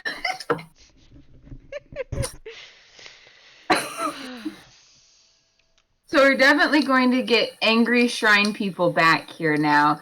And this may be the way, but it's not their way. So... Yeah. Lucifer just very slowly gets to his feet, and he's no longer displaying that jerkiness or whatever, except for the small, minute jerkiness that he always displays, because he's made out of housing parts. The animators started adding the frames back in. We're good. Yeah. He's a real kind undead made with tune parts. Don't at me. He's special, and we love him very much. And he just kind of stretches a little bit. I think we should probably be leaving soon. Yep, getting ready to run.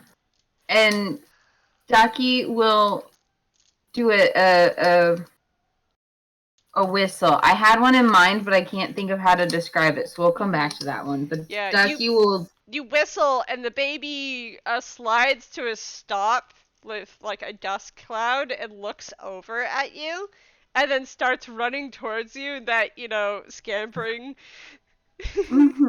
Gremlin scamper. Ducky will holler, "Hazard, come on!" And as Hazard, that was more in a, hey, there's a hazard. And says, "Hazard," in common. And about this time, the rest of the group comes out of the, out into the main room of the shrine.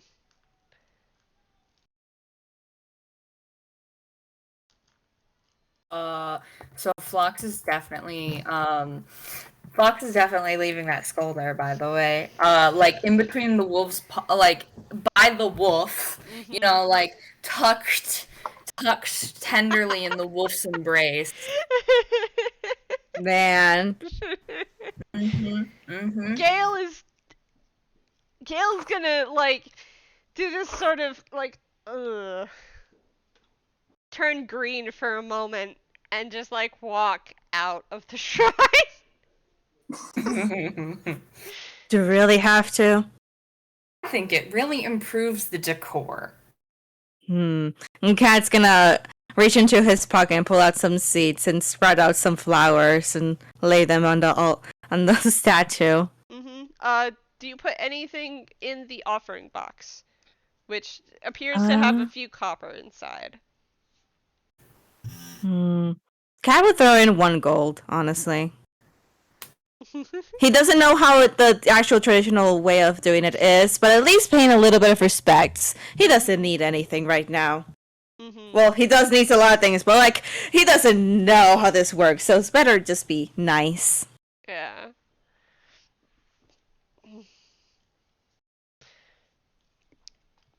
Come on. Does Jack do anything? Nope. Does He doesn't have anything to Carmiña, donate, and he's trying to get everyone out of here. does Carmiña do anything before leaving the shrine building? She has no monies, so but when she sees Cat put the golden coin, she at least gonna just awkwardly put her hands together to a little boat or something like, "This is praying right," and then leave. Also, Phlox will blow a kiss to the statue as they go to at the door. You walk outside to see Lucifer standing up and just kind of stretching, and the the child just doing a taffy dance in front of Ducky. Well, we got what we came here for. I suggest we should probably start Yep. heading out now, right? That sounds like a good idea. With whatever you did back there, let's go. And Apparently, Lucifer No, just starts. He starts walking faster. I just kind of confusedly blinks, like, something happened?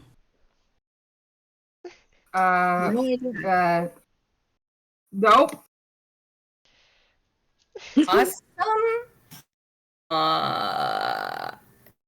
I got so many foam skeleton parts. And I got Lucifer is walking towards Rosalind's mother's house to, get Rosalind. Mm-hmm. Ducky Okay, just so, like, kinda well, shrugs.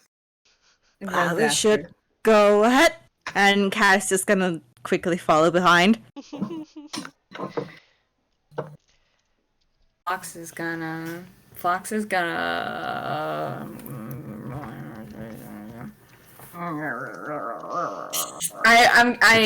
They pull one of the like foam femurs out of their hammer space and offers it to the baby.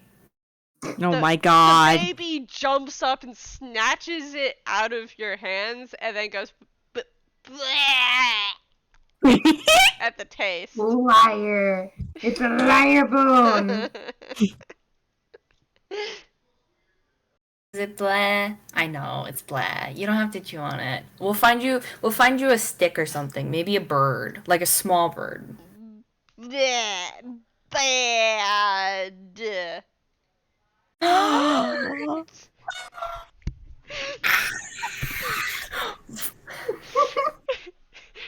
The creature is evolving faster. And proud. Phlox is so proud.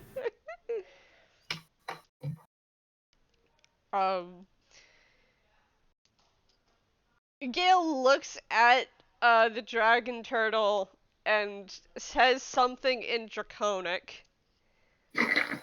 And the dragon turtle immediately kicks the foam bone and crushes it. Oh my gosh. And then says something back in Draconic, and Gale kind of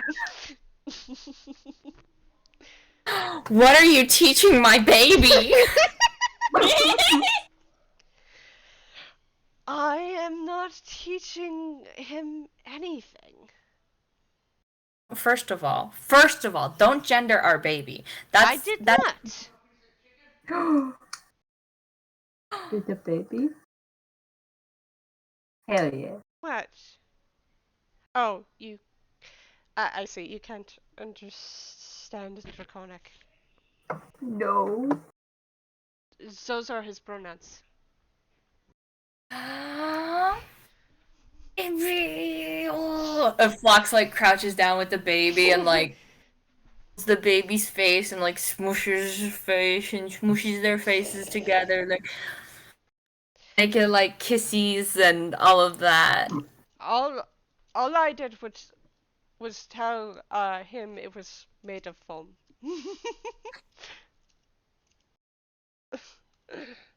So Ducky looks, or Phlox looks at Ducky. Excuse me, I almost got away with that. I have a feeling. No. And it's just okay. They're gonna look at Ducky and then poke a Lori and they're gonna say, so now we definitely need to interrogate this guy, right? And to find out more about baby. Ducky is going after Lucy. No! I do have to wrap this up because we've been going for a while. Yes. So what I'm going to say is I'm going to speed up. You guys gather up the people that you need to take with you. And I'm going to say is if you want to buy anything in the marketplace, just put it in our little channel with the in the Kupo Corner Shop, and we will settle up Okay. the debts there. And you guys get ready to leave immediately. That's the best idea, let's be real. Let's go. Before we get in trouble. Thank you for joining us for this very crypt diving game of Lucifer's Travels 2. See you next time when we do some travel. Goodbye. Bye. Bye.